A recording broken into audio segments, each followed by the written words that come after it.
Hello. Oh my god. Teddy Chan camera is still up. Say hi, boss. Oh, we're not watching Dollhouse. Hold on, let me hide shit.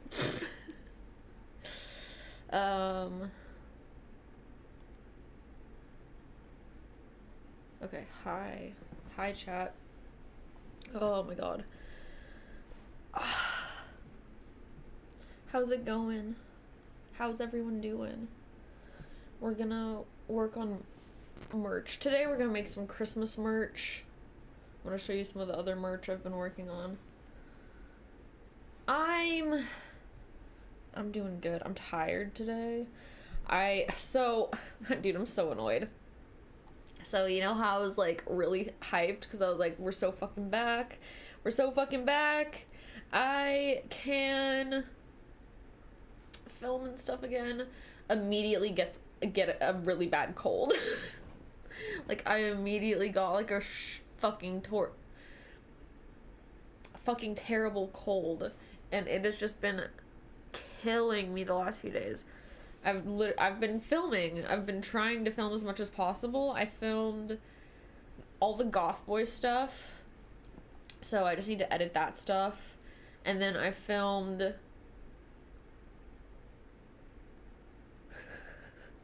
so if you'll notice behind my chair here, there's a giant pile of clothing. I decided to make it harder on myself, and I decided to do 12 different diva outfits for the calendar, because it just felt...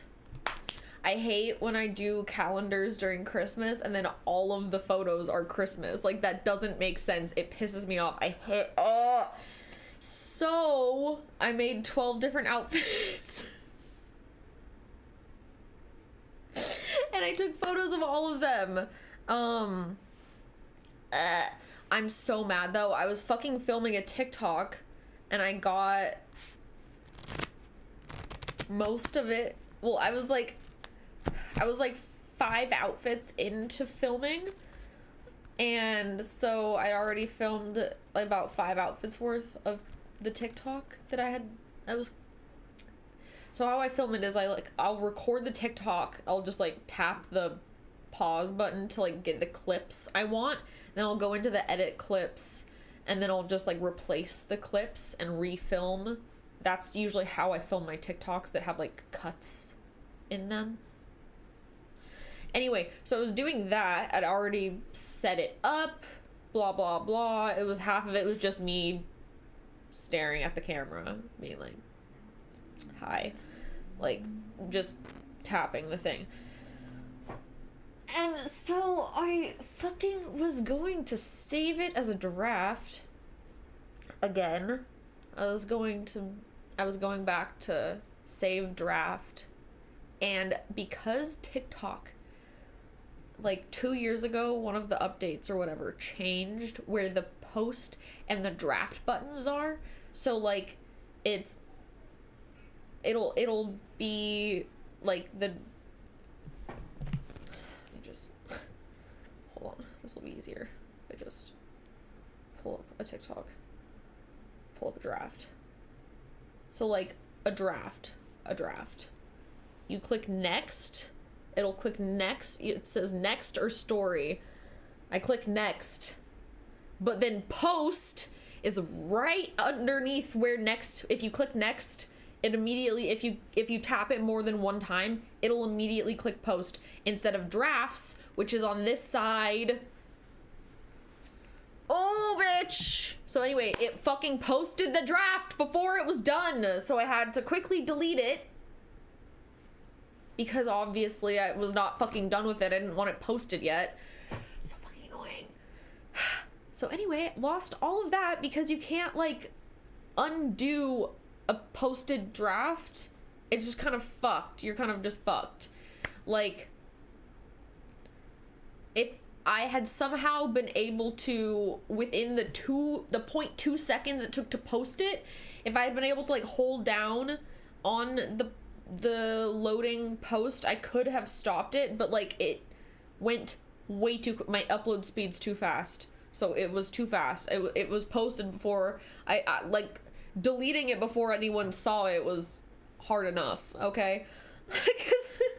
Like, god damn it. Anyway, long story short, I lost all the fucking footage. I hate using CapCut. Usually this works fine for me. My phone was just laggy as fuck because I was taking too many photos on it and it was hot. And so my phone was overheating and it was mad at me for using TikTok and taking photos and like screen sharing to something else at the same time. I was doing too much on the phone. And so like, and then my finger like twitched.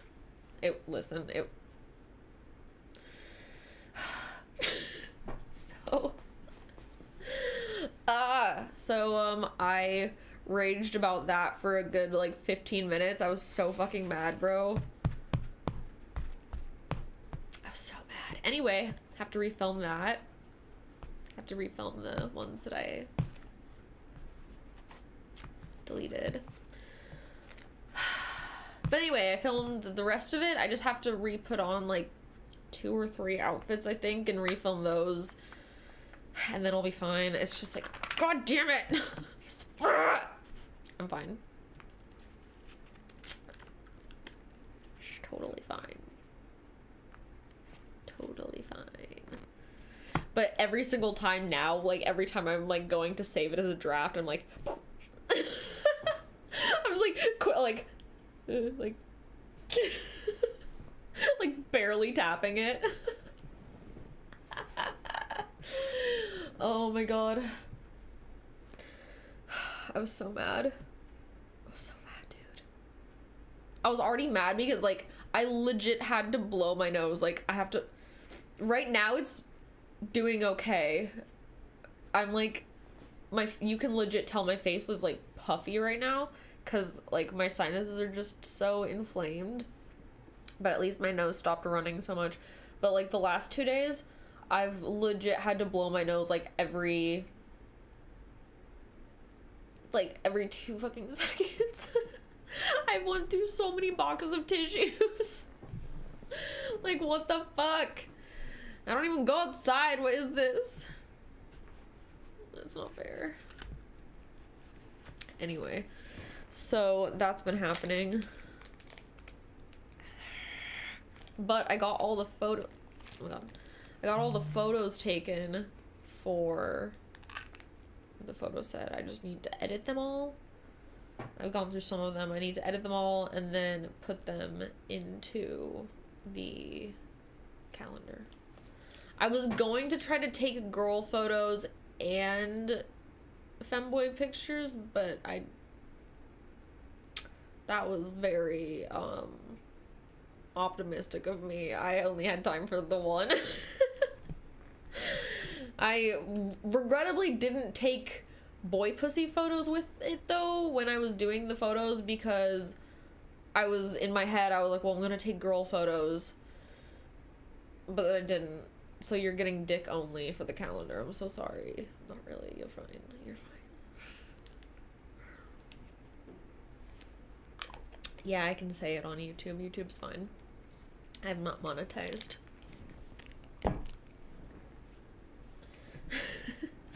If I was monetized, I'd have issues, but I'm not monetizing this. Ugh. Like, my account's monetized. I'm saying this stream isn't monetized.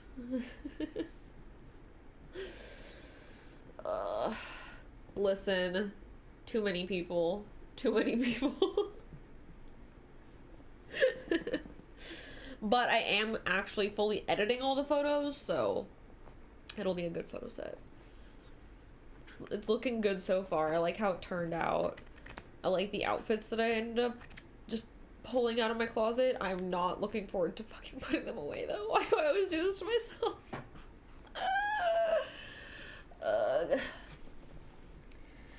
Oh, fuck. Anyway.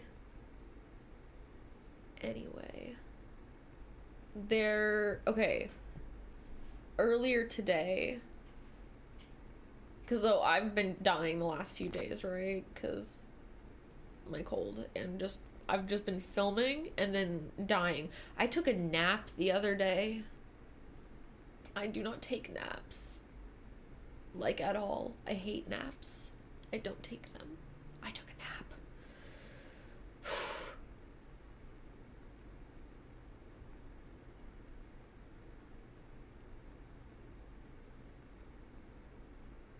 Chat. Please. Help me. No, naps are fine. I always feel shitty as fuck after I take a nap. Like, I always feel...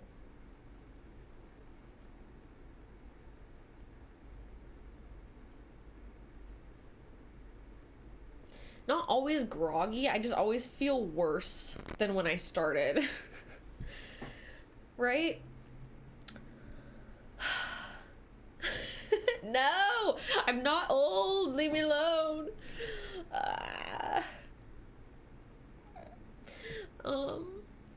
But yeah, I took a nap. It was rough, bro. Oh my god, I saw Challengers yesterday, by the way. What the fuck? I was bamboozled. I was lied to. There was not a single goddamn threesome in that bitch. They had a 3-way makeout. That was it. I am so disappointed.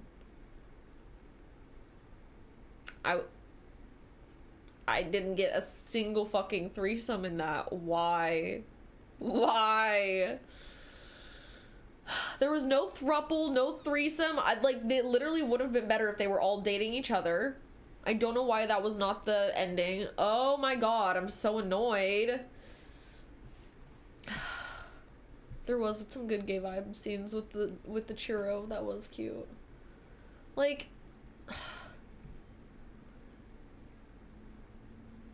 bruh. Also, they're like, other than them making out that one time, their little gay relationship that clearly was meant to be was never fully realized. Like, what the fuck? What the fuck, movie?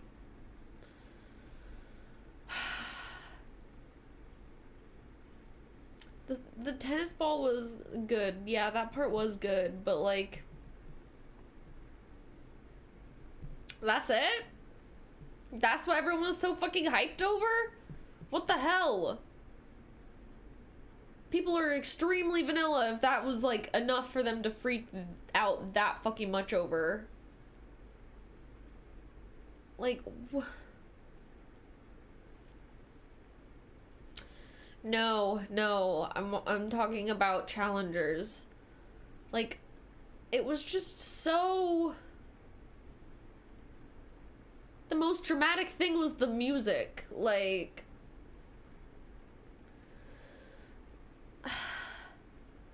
it's not worth watching. Like, if you really like Zendaya, it's worth watching for Zendaya, because Zendaya's hot in it, but other than that,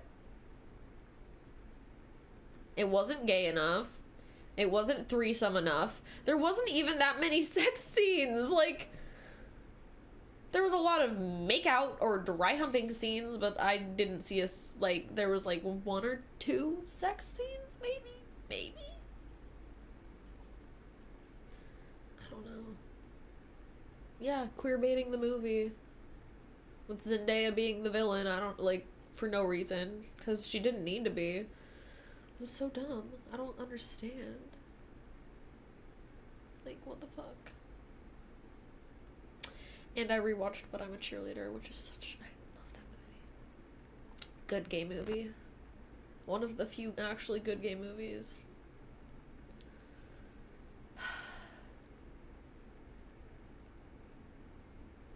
I haven't even seen Dune Part 1, I'm gonna be honest. I've seen the old Dune. I've seen, like, the original Dune. It was a challenge, yeah, I would say.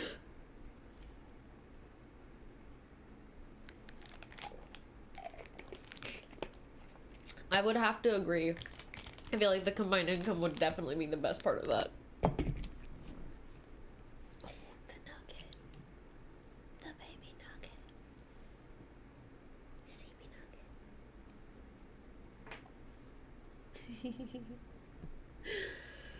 nugget.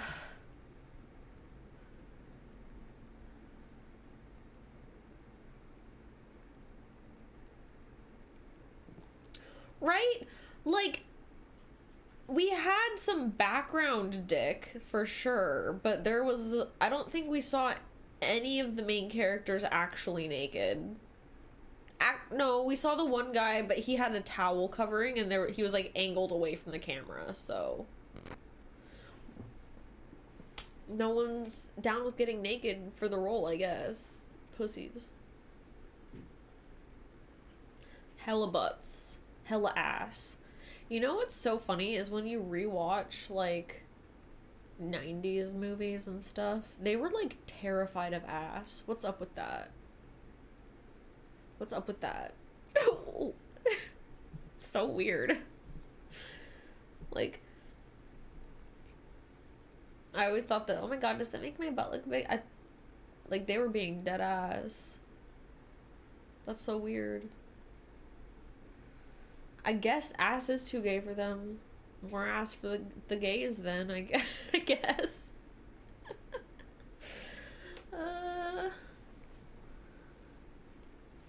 Yeah, but like... They didn't even like tiny asses, it feels like. Like, what the fuck? Justice for the tiny 90s asses. Okay, let me get my iPad up here.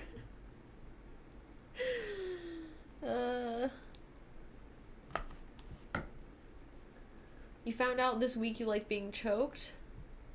Oh, good for you. That's always a fun thing to learn.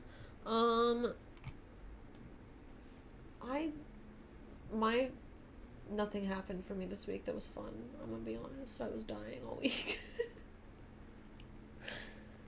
I was dying. Fucking allergies. Can't tell if it's allergies or a cold. Because we had the house cleaned. And every time I get the house cleaned, it like kicks up dust. And I have like a severe dust allergy. So I don't know if it's just from the cleaning and it's just like that, plus the combination of it. We keep the doors and windows shut more because it's winter. There's just more stuffy air. I don't know. Right? It was literally just, oh my god, like, yeah, it's literally like the 90s Barbie doll where, like, they had, like, the pointy chest where it just, like, stuck out, and then there's just, like, no ass. Just legs. What the fuck?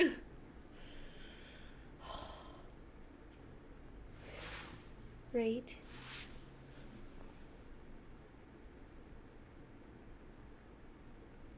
Hey, I watched the old Dune. I liked it. As a dude, do you think it's not okay to be interested in tomboys? They would be okay with boys? What? So tomboys are women. And generally they are straight. So I'm not really sure what the question here is. Like, yeah, no, it's... very normal to be into tomboys. Like, that's just a girl you have common interests with. Who's not girly.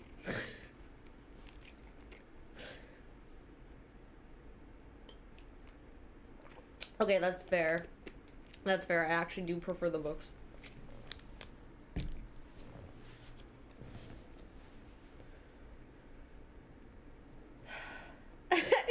True.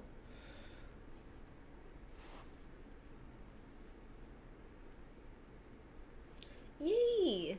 Glad you're here. I know, right? It's such a weird question. I don't understand. I think it's a little pretentious. You found them in a not straight way, you think? You found tomboys in a not straight way?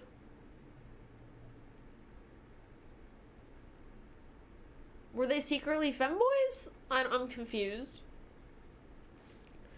Were they cross-dressing as tomboys? Or are you a woman?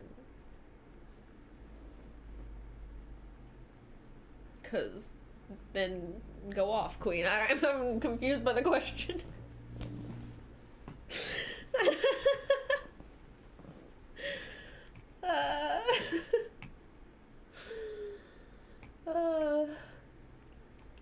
I'm so confused.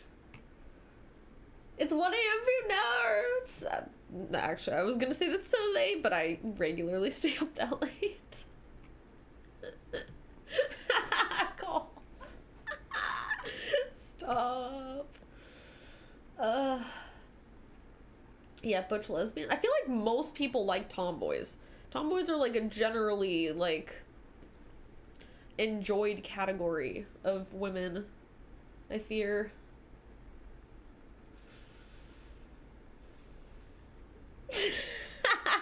Uh-oh, Plipsy. Well, maybe he'll like it too.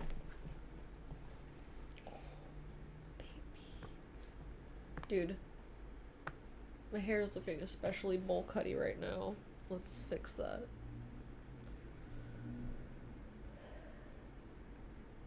Yeah, no, I think most people feel like most people like tomboys.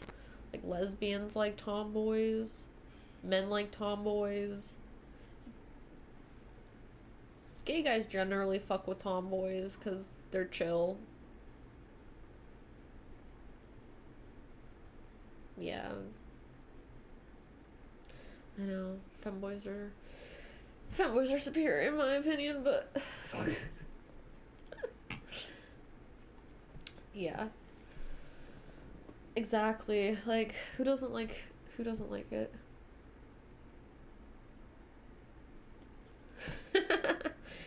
True. That is the one weird thing, is like some fucking guys will be really weird about tomboys and they're like, it's my job to make them wear a dress.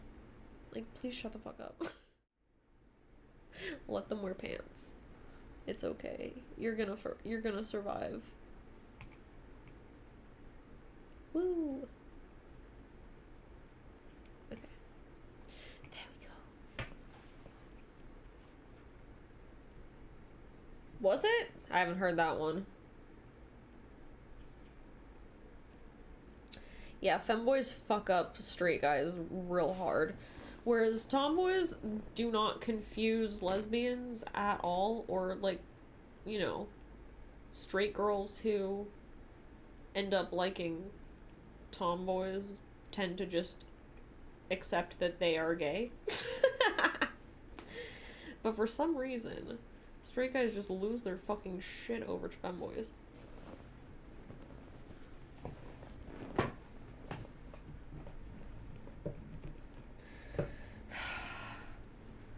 I mean, femboys get used to invalidate trans women, tomboys get used to invalidate trans men, femboys get used to invalidate trans men, and tomboys get used to invalidate trans women, and so forth and so on, and for some fucking reason. Idiots think they can use any identity to outweigh another. I don't know why.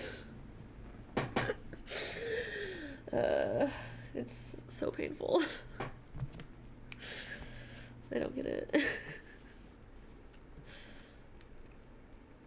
Right? Like...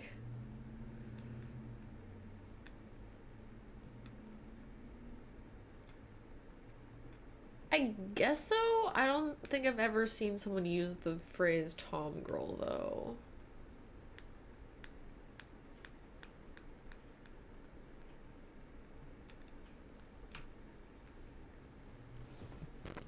I will. I will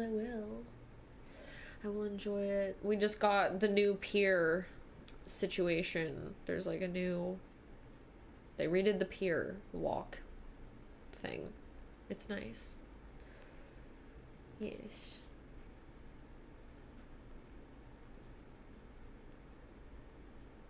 Exactly, Sophie. You can always find a way to invalidate someone if you try hard enough.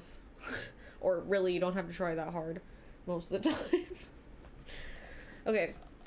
Let me show you... Yeah, let me show you what I have right now. Merch ideas. Okay, so for one, I have this. It's a little cute little icon. I just thought it would be a cute little merch thing. Alright, this one here I'll show you. I was just coming up with... I was trying to come up with like a... like base design that I could put different like dumb slogans in or whatever.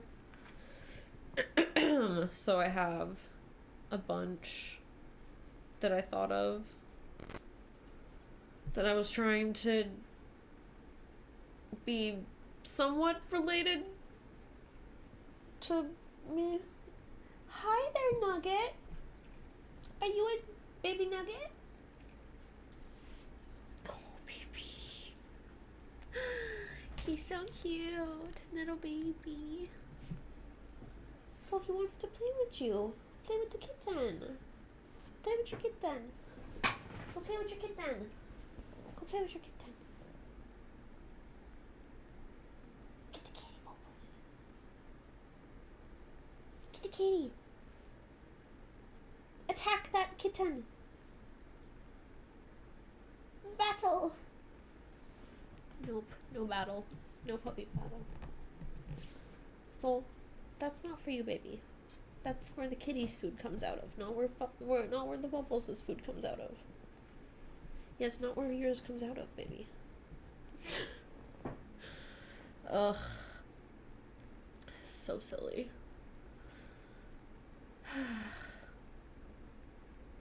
No, right? Like, they're so different.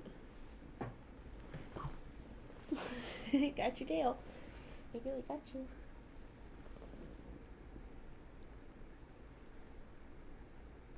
What? You cannot have. No, it's not for you. Come here. So, come here. Come here. No, come here. No, come here. Come here. Come here. You're my little boys. There's a good dog. Oh, it's my little boys. You're silly. You're a silly dog. Yeah. You're silly. She's all clean right now. She got a haircut. Haircut, clean beans. Clean beans. You have clean beans? Yes. Thank you for kisses. She's like, let me down. Let me down, poor boys. Be my friend. Be my friend. Be my puppy friend. Just relax. You just relax for me. Just lay down. Steady. Steady.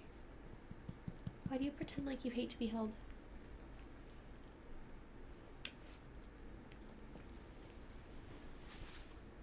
You escaping?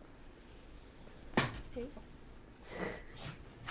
Steady. Don't scare the kitten. You're gonna kick the kitten. Steady. You're gonna kick your brother. Stop. Stop it. City. Stop. Wow. The disrespect. The disrespect towards your kitten. Be nice to your kitten. That's a kitten.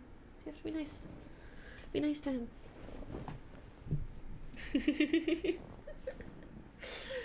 Oh my god, okay. Anyway. Oh yeah, it's gay to like femboys. Actually, I'm a boy. Turn the TV back on. I thought that was good because I feel like I like that saying for us. It's fun euphemism for being trans. Oh my god. Ah! Anyway, so we could turn that into actual text. Right, so here is the Christmas merch I started so far. I came up with a few. This is the first one I came up with, but that was just kind of for this banner design, and then I was like, I need to do Christmas merch, so then I was like, what about this? What do we think? I feel like we could go with this as the Christmas vibe. I need to come up with like a pattern or something though.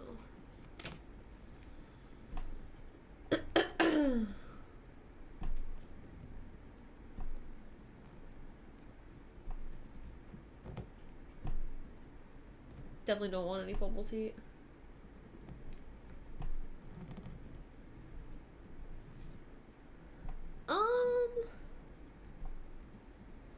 I think that they already have human level intelligence, so I would be, nothing would change.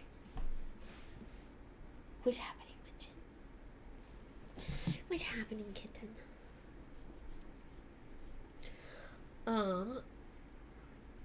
Okay. Oh my god, dude. Fuck, allergies. No! Fuck. Don't be on the naughty list. Okay, so let's find something to listen to.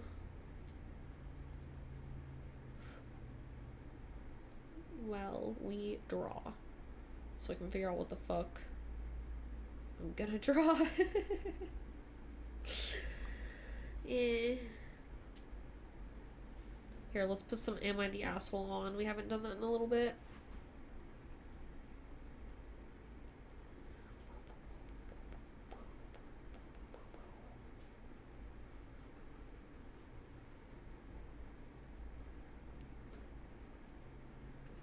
Okay.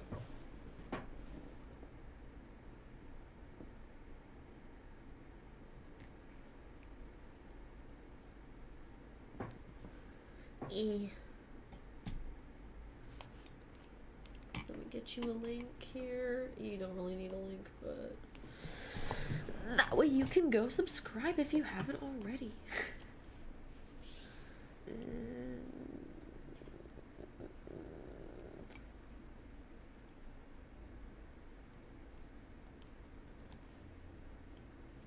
I'm doing good. A little hungry, but good. Oh my god, dude. Oh my god. I am getting so many fucking calls today, and I can't talk to people on the phone. Ooh, okay.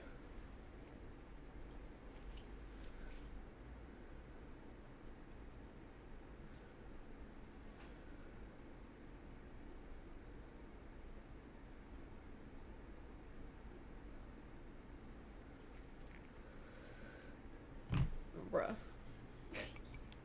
My mom just called. I'm like, I'm streaming. What's up? If she texts me that she just wants to chat, I'm gonna lose it because I'm literally hanging out with her tomorrow. Like, dude, we don't need to chat right now. I will chat with you tomorrow. God damn it.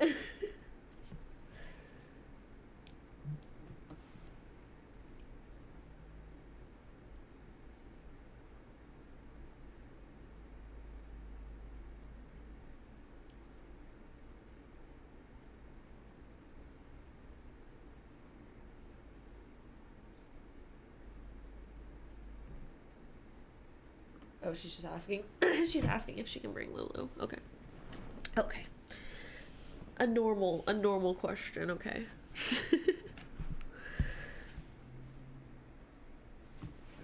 Jesus Christ.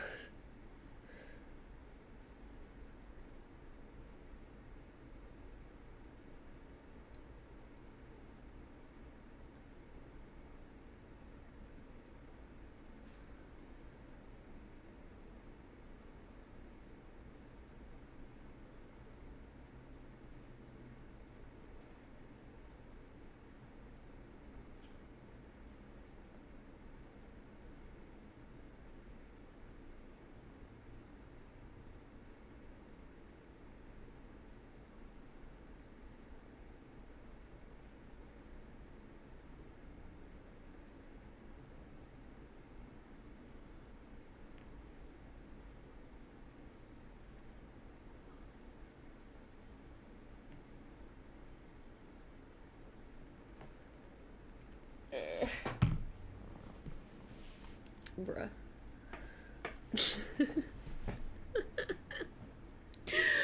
Okay.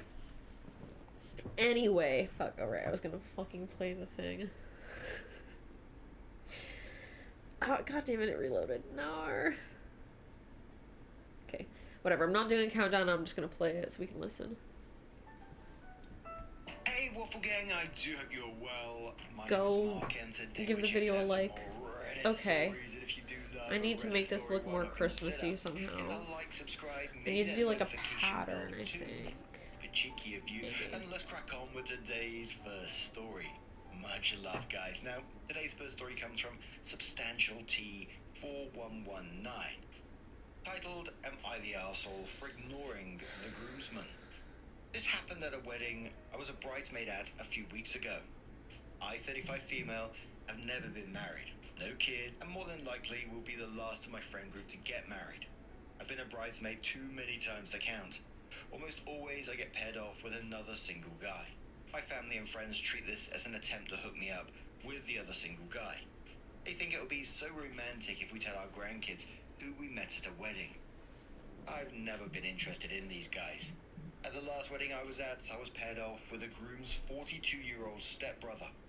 Off the bat, I wasn't how's the interested volume? in Dave. If I would see his profile on a dating My app, favorite Christmas I would song? immediately swipe left. Back to this wedding. I get through the ceremony, and I'm now at the reception. I run into some old friends I haven't seen in a long time, and didn't know they would be in town. So we spent the night together, catching up, and covertly watching a VGK, Googling, Vegas Golden Knights ice hockey team. Watching a VGK game someone was streaming on their phone. The bride came up to me and asked if I wanted to sit with Dave. He was alone at a table and wanted to get to know me better. I told her, sorry, texting me paragraphs, I can't respond to her. Talking You with know. my friends. If Dave wanted to talk to me, well, he's a grown man. I love how He I'll can be do it streaming and himself. I'm like, okay, I spent so the I'm night streaming, hanging or out I'll with be my friends, filming having a great something, time. and Didn't she'll think much text of me or it call until me, and a I'm few like, weeks alright, later, so can I I see do the this bride at the later? party, I'm and she in the does middle of even something. greet She's me. like, yeah, She okay, just so tells here's me the that thing. it's A and B No! for ignoring Dave. Apparently he thought I was cute and wanted to get to know me better. Girl, it doesn't matter if he just thinks you're couldn't cute. because He's he a struggles with social old cues. man. At What least the I could hell? have just saw him for a few minutes and be nice to him. No. First off, I'm sick of What the being fuck? nice just to make a man happy. I told her that I was just there to be a bridesmaid, not to be a minder Yeah. for a middle-aged man. What the fuck?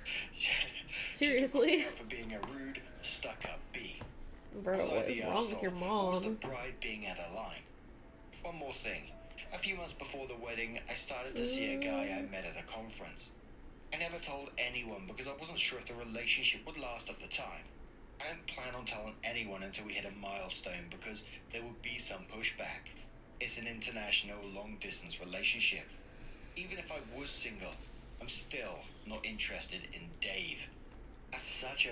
I'm trying to imagine that situation where you're just stood there catching up, chatting with friends, Like, you know, that's so having a weird. good time, and Dave sat over there at a table just waiting for you. And, can you send her over, please? I would like to meet her. It's just weird.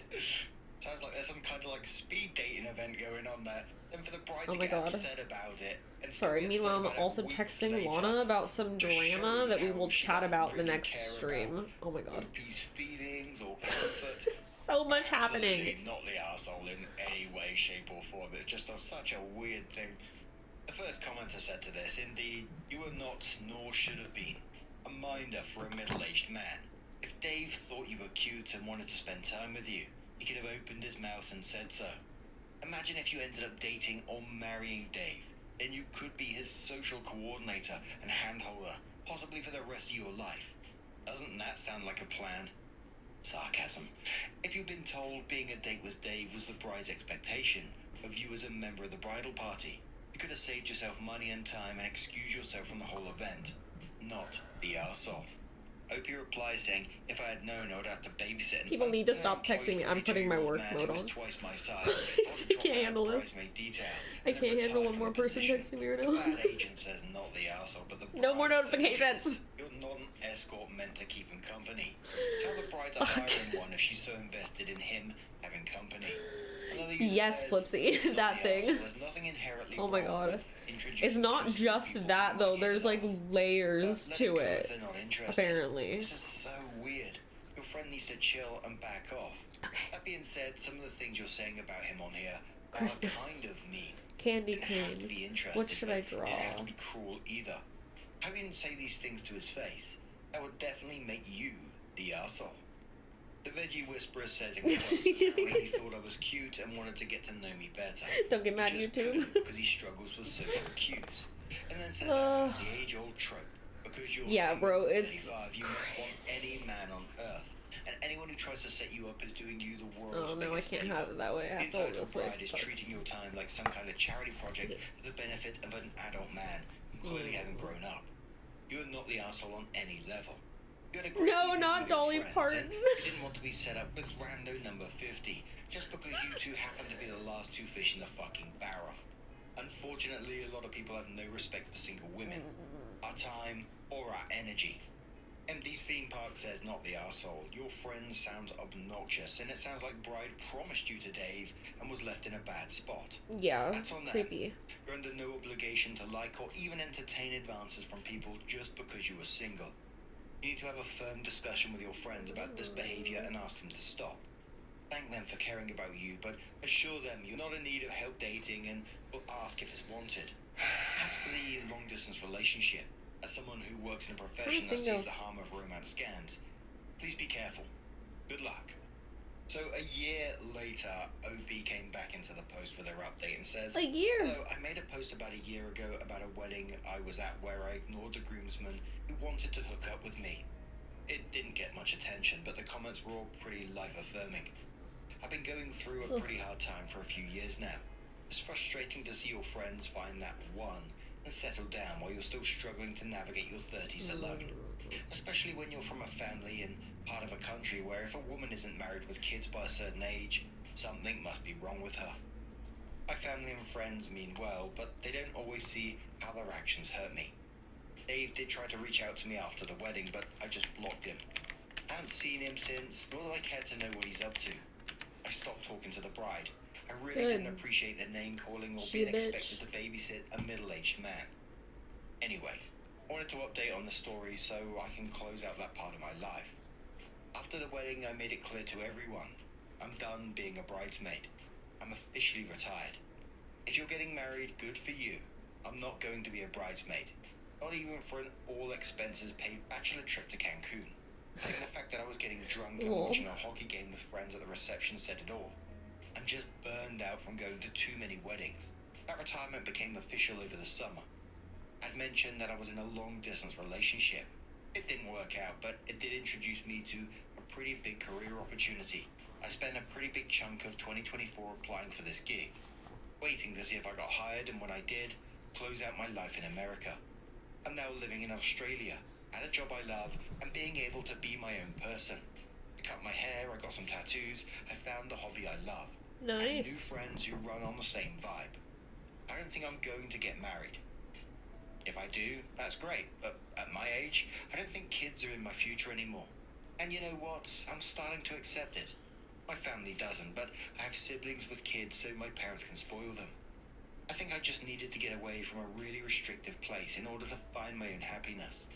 Thanks, guys. I really needed this advice in my life. Still Damn, love the bruh. VGK, and now I can rep them from down under. And after all that, I just felt like, good for OP. What an amazing outcome for them that they're getting to find themselves. If you're happy being single, absolutely good for you. Enjoy your life, enjoy your friends, enjoy your new hobbies. It almost just felt like OP was stuck, almost like in a sitcom where everyone still knows each other and it's all True. the same friend groups, etc., etc. I'm just so weirded out that she tried to, like, force her to get with the fucking old guy. Ugh. Whatever it is, I'm glad that OP is finding some happiness, absolutely. But what do you guys make of this situation? Let us know your thoughts down in the comments below, and let's move on to another story. Although I have to say, I was a little bit curious what Dave was going to say on the phone. Now, our next story comes from Technical Cause 4323 from the Am I the Arsehole here subreddit, and says, Am I the arsehole for telling my wife she's perfect the way she is after she gave birth a month ago, which resulted in her lashing onto me. Lol. Being married to my wife for 2 years. I'm 24 and she's 26. After she got pregnant, she always would find fault in every little thing she did or I did. Constantly complains about everything. It started during her second trimester and didn't stop but got worse. Hey, sweetie, I think your probably food's out there. Comfort her, and she would calm down for our baby. You should go out there so But you can yesterday, eat. she had a breakdown. She was sobbing so much when I went to her and asked her what's wrong. She took her clothes off and screamed, "Look at me and look at my belly." I gave her a hug and told her that it's a bit different now, but certainly will get better. Just give it some time. Oh no. I said I love her the way she You is, said and our that. bodies change over time. But my love towards her never will fade, because I love her for who she is, not her body. She screamed at me and said, why am I pitying her? That was Am okay, I that was enjoying the better. way she is and her body is? Do I want an ugly wife? I said, you got it all wrong, and hugged her. She grabbed my collar and aggressively kissed me. I didn't Bro. like it, but I went with it for her. She said that I'm not allowed to sleep with her tonight. She loves me, but What is if I were happening? to say something like this again, she'll punch me.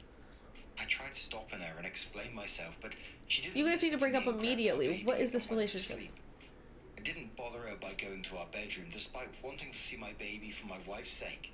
But now I'm wondering if I said something wrong. I just wanted to comfort her, not insult her. I didn't mean to hurt her, but Definitely she not took the it as best if thing I to was say, making but fun she of her, sounds or putting up with unhinged. her. So am I the arsehole? I don't even understand what I did wrong here. Secret Sister Sarah says not the arsehole. Sounds like she either has postpartum rage or postpartum psychosis. Like, he definitely should have phrased that better, but like, Jesus She was violent towards you, Christ. and her mood swings could pose a threat to you, herself, and the baby. Anxious Telephone says, is she seeing a psychiatrist and or psychologist right now? The hormone roller coaster during and after pregnancy is wild and can truly cause some women to lose their minds and or wills to live. Postpartum psychosis and depression are debilitating. She sounds like she needs Sweetie, professional help back off that for her kitchen. sake and for your baby's sake as well. So, Opie says no she isn't, but after the way she reacted I'm scared and don't really know how to bring it up to her. Anxious reply saying incredibly fair. She seems very volatile right now. That's something you could reach out to your family care doctor about and ask them for their advice on the matter. But I will urge you to do so. This is a matter of safety for everyone involved, including yourself. OP responded saying I'm not really concerned about my safety. I'm more so concerned about my wife's and my baby's. My priority is always to take care and think of them first. I know my wife wouldn't harm our baby because she always talks and thinks about her. She wakes up in multiple times in the middle of the night to check up on our baby, spends most of her time with our baby to keep our baby close in her arms all day. She loves our baby to death. I just feel She like... probably loves our baby more than she loves me, and I'm so grateful.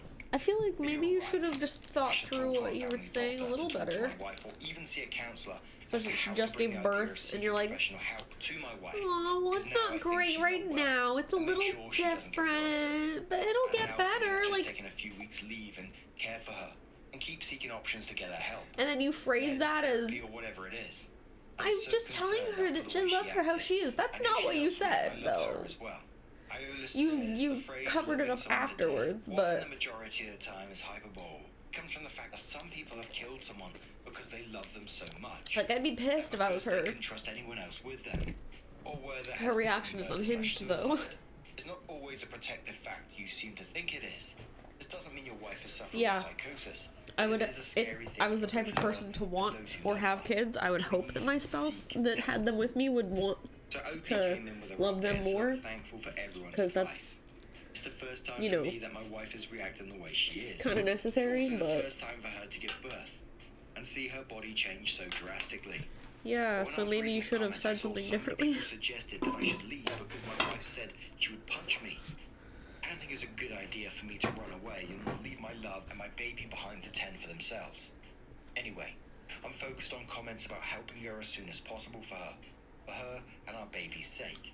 I don't know much about PPD or psychosis, but no matter, I'm willing to take a punch from her if it calms her down. Normally she wouldn't say that, and I don't think it's abuse. What? I think she's just suffering. After reading all the comments, I decided to call my mother-in-law. Bro, what? I explained to her everything and what my wife said. My mother-in-law said, "Why didn't tell her sooner? Why did I wait?" I said, "I'm sorry." She said, "Don't apologize. She's flying to us, but it will take her a while, so I should try my best to comfort her." Last time I tried to comfort her about her body. W But mom. this time I thought it'd be best if I talked to her about our love and how much we love our How about baby. not talking about her I went body to at her all? and she was playing with our baby. And when she saw me, Clearly she that's asked not a me, "What topic do you I can want?" handle. I said, "Can we hug each other for a while?" She said yes. We both hugged each other and held our baby together. I expressed my love to her. I told her how much I love her, and she and our baby are most important for me, my priority. She and our baby is my everything. And I said I'm sorry, and I want to be in her and our baby's life till I die, and do everything I can for them. Her and our baby's health and well-being is what I think about all the time. My wife started crying, and I just didn't say anything, just hugged me and cried. But after I told her that she should put our baby to sleep first, she calmed down. After our baby fell asleep, I comforted her more. She didn't say anything at all and just kept crying and hugging me on the couch. I kept telling her that I love her and will always do, and no matter What what, is this I will always relationship? be by her side to help her. And I know she loves me. They're acting like She you're in was high silent, school but I was kissing her maturity-wise. forehead and face, and eventually she fell asleep, and still sleeping by my side. I text my mother-in-law about everything, and will do if there's So a drastic weird. change in my wife's behavior. I told her that she shouldn't tell my wife that I talked to her, and I'm texting because I don't want my wife to wake up and know about it all. My mother-in-law said she knows what to do, but I should take care of her until she arrives. So yeah, that's all that's happened. I'm going to stay awake until my mother-in-law arrives and helps my wife if she needs help. Meanwhile, I will read more and educate myself. I'm happy that she's sleeping peacefully. Posting this once again for advice, I would appreciate it. I decided to not involve doctors yet until my mother-in-law arrives. Like others said, If it's she will know actually what to do. PPD, you should The absolutely first involve commenter said doctors. to What? OP and quoted the part saying, "I decided to not involve doctors yet until my mother-in-law arrives, and like others said, she will know what to do," and then said, "The whole post is good until this part. Absolutely get the doctors involved. You do Right? not need to be relying on hopes and dreams to get your wife treatment. Please get her to talk to a professional." Mark Ann says, "Agree with this completely. As a nurse, I can tell you that postpartum depression and or psychosis is not something to muck about with. I hate to say this, but she needs to be evaluated. It's possible that she may recover in a week, but there is no way to know for sure with her behavior being this drastically changed. It is not worth the risk." E. Savannah says, "You're doing your best to support her, which is really important. Just remember, reaching out to a professional might help both you and your wife get through this challenging time even more effectively. You're not alone in this, and seeking help can make a big difference." Opie says, no. A professional therapist is a necessity at this point for both of us. Forget about me, it's necessary for her. But I thought it's better if I follow my mother-in-law's advice yesterday. Yesterday, my wife lashed out on me. Today, she said, "Do what I want." Calling a doctor is not a problem. It just takes a call and a bit of money, and I don't care about it. But the thing is, she might get angry and start overthinking, and I want to avoid that for her health. She's currently sleeping peacefully, and my mother-in-law said she knows what to do, and just wait unless it's an emergency. So I decided to wait and let her sleep peacefully. Not that I don't want her to get help from a professional. It's I don't know how to bring it up to her, and I want her to sleep unless it's an emergency, of course. Her mother knows way more than I and my wife do, and I decided to trust her judgment and wait. And there was a mix of other comments on this. Some people agreeing, to get professionals involved immediately. Other people saying that they think OP is right to wait for mother-in-law because, you know, it is just the two of them, and if the wife reacts badly to OP bringing up professionals, etc., it could cause more damage. And with the mother-in-law there, it just makes things that little bit more secure. But what do you guys make of this situation? Hot mess. Let us know your Hot thoughts mess is what I in the make of comments that. below. And let's move on Goddamn. to another story. Now, the next story comes from the Am I the Arsehole subreddit from webpage, which says, "Am I the arsehole to skip my parents' annual Christmas tree tradition because I'm 6 months pregnant and want to start new traditions of our own? I'm a 33-year-old first-time mum. My husband, 34, and I are expecting our first baby, and I'm 6 months pregnant. I'm the oldest of 4 kids, and every year my parents will take us 45 minutes into the mountains to cut down a Christmas tree from their friend's Christmas tree farm. It's been a family tradition for as long as I can remember. Rain or shine, we'd be up there the first week of December doing this. I never particularly enjoyed the tradition personally. It's usually freezing cold, wet, and this particular Christmas tree is kind of boring, in my opinion, because it's so remote and they don't offer any amenities like some of the other tree farms in the area do. For example, think fire pits, activities for small children, hot cocoa, wreath making, etc. It's just very bare bones. My parents like it because it's their friend's place and we've gone every year and they don't like change. Since marrying my husband 8 years ago, I've gone along with this tradition even though my husband and I both dislike it. And we find it to be a thing that my dad guilts us into going along with. My younger siblings, none of them have kids, also kind of guilt trip me by saying like, "None of us like it, but we just do it for dad. Why are you being an arsehole?" This year, my husband is really asking me to put my foot down and break away from this tradition so that we can start a new tradition for our daughter. Something that we actually look forward to and that is more kid-friendly. There are some Too spicy for Goodwill. farms in You'd be our surprised area, what you can find at North Goodwill. California, that are very kid-friendly and that we'd like to check out. I offered to my parents, "Hey, how about we try this other tree farm because it has stuff for kids and fire pits and stuff, and I think that could be a fun change." And they said, "No, our tradition is to go to Joey's place." My dad is sending texts like, "Come on, this is a tradition I cherish, and it's only an hour of your time. What's the big deal?" Only an hour. My sisters are sending texts like, "If you want to try another farm, then just do both. It's never only an hour. Just do it for dad." The thing is, though, Dude, I hate it's that. not an hour of my time. It's 45 do it minutes for from my house dad. to the No. farm, 45 minutes back, a couple of hours at the farm. And it's an experience my husband and I never particularly enjoy for a variety of reasons. We'd really like to scope out a more fun and kid-friendly place to bring our daughter to. Bro, I'm gonna need a My snack. parents have always been Why am I loving so parents hungry? who mean well, so I Goddamn. have no real complaints about how they raised me, which is part of why this makes it so hard for me to say no to them. Ooh. Am I the arsehole for declining to Yes. continue this family of origin Christmas tradition now that I'm having children of my own? My Oh no, family says paying I am. attract. What do you all think? Miss Sin says not the arsehole, especially being 6 months pregnant. Seems like a trek, and then when you have a kid, what will you want to do? That said, what are the other family traditions? Is this the only one that's important, or are there other ones coming up for Christmas Eve and Christmas Day? You know what I think is Why the do I craziest ask? thing I hate about traveling with kids the on the 12/24 and 12/25. So if I could give up actual drama, Christmas Day drama by having a the family current day early to OF get a girl treat, drama good trade-off. that's going on? My kids wanted us Like, to stay home on Christmas Day and open gifts and play with gifts. it seems like Cool, there's whoever wants to join us, but traveling with kids like a that group of day girls was who not were fun for friends. any of us.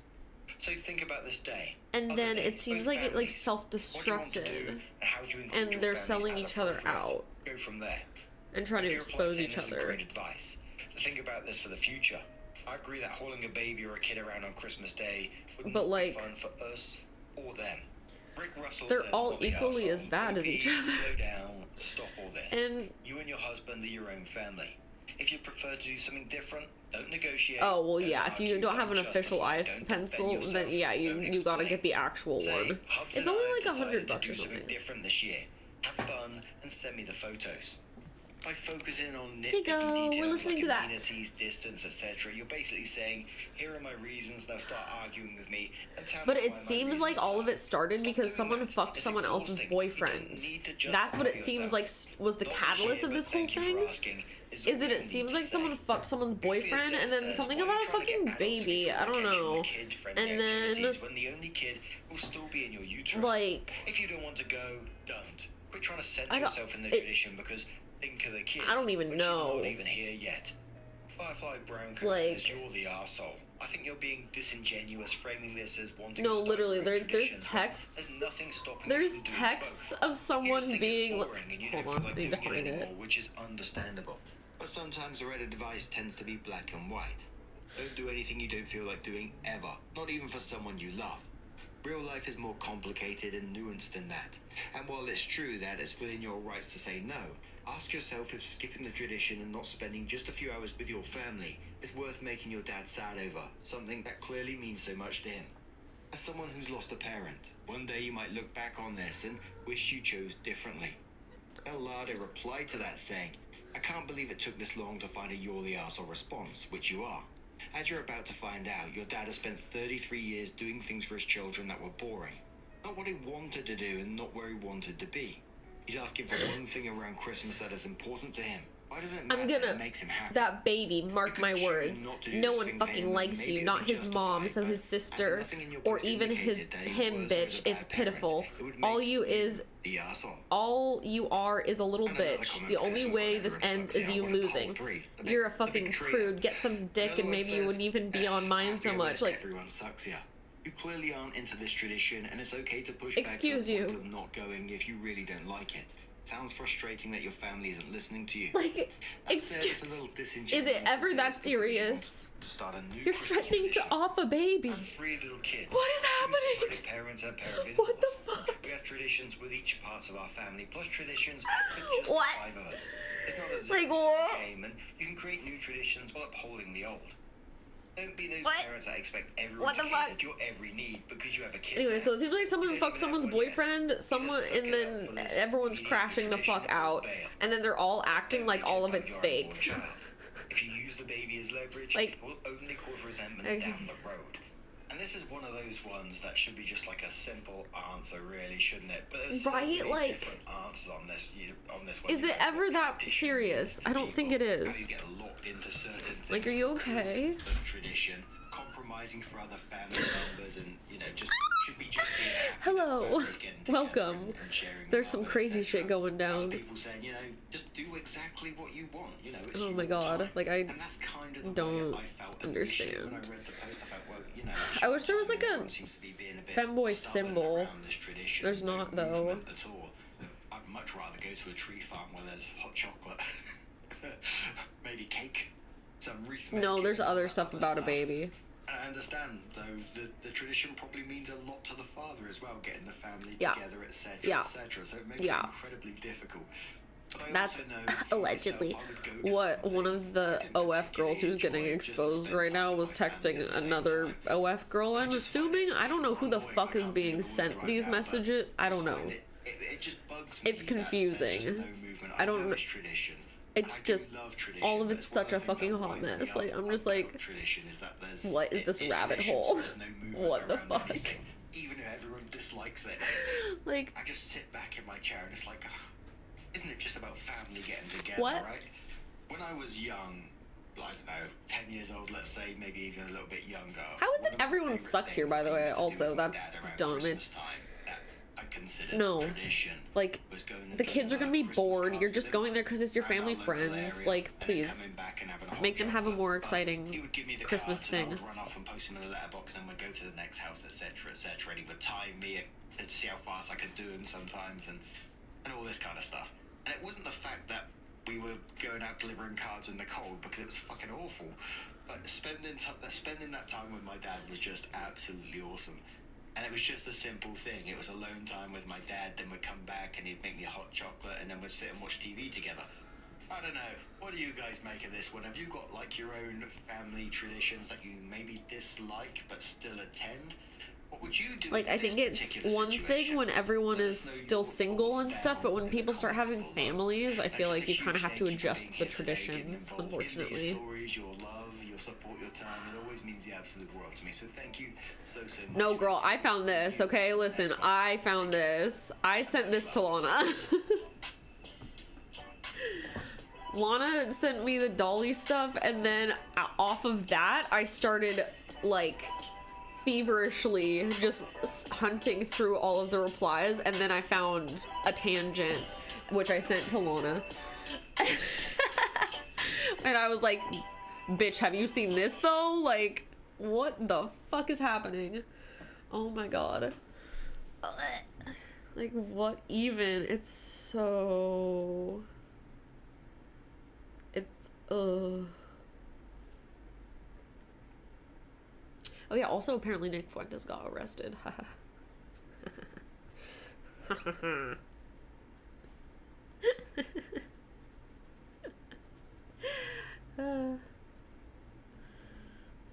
Oh, hi puppy. Why are you guys under my feet? Why are you under my feet? Uh-huh. Seriously. I know, I don't even... It's gonna be a lot of us trying to figure out what the fuck's going on, honestly. Because I don't know.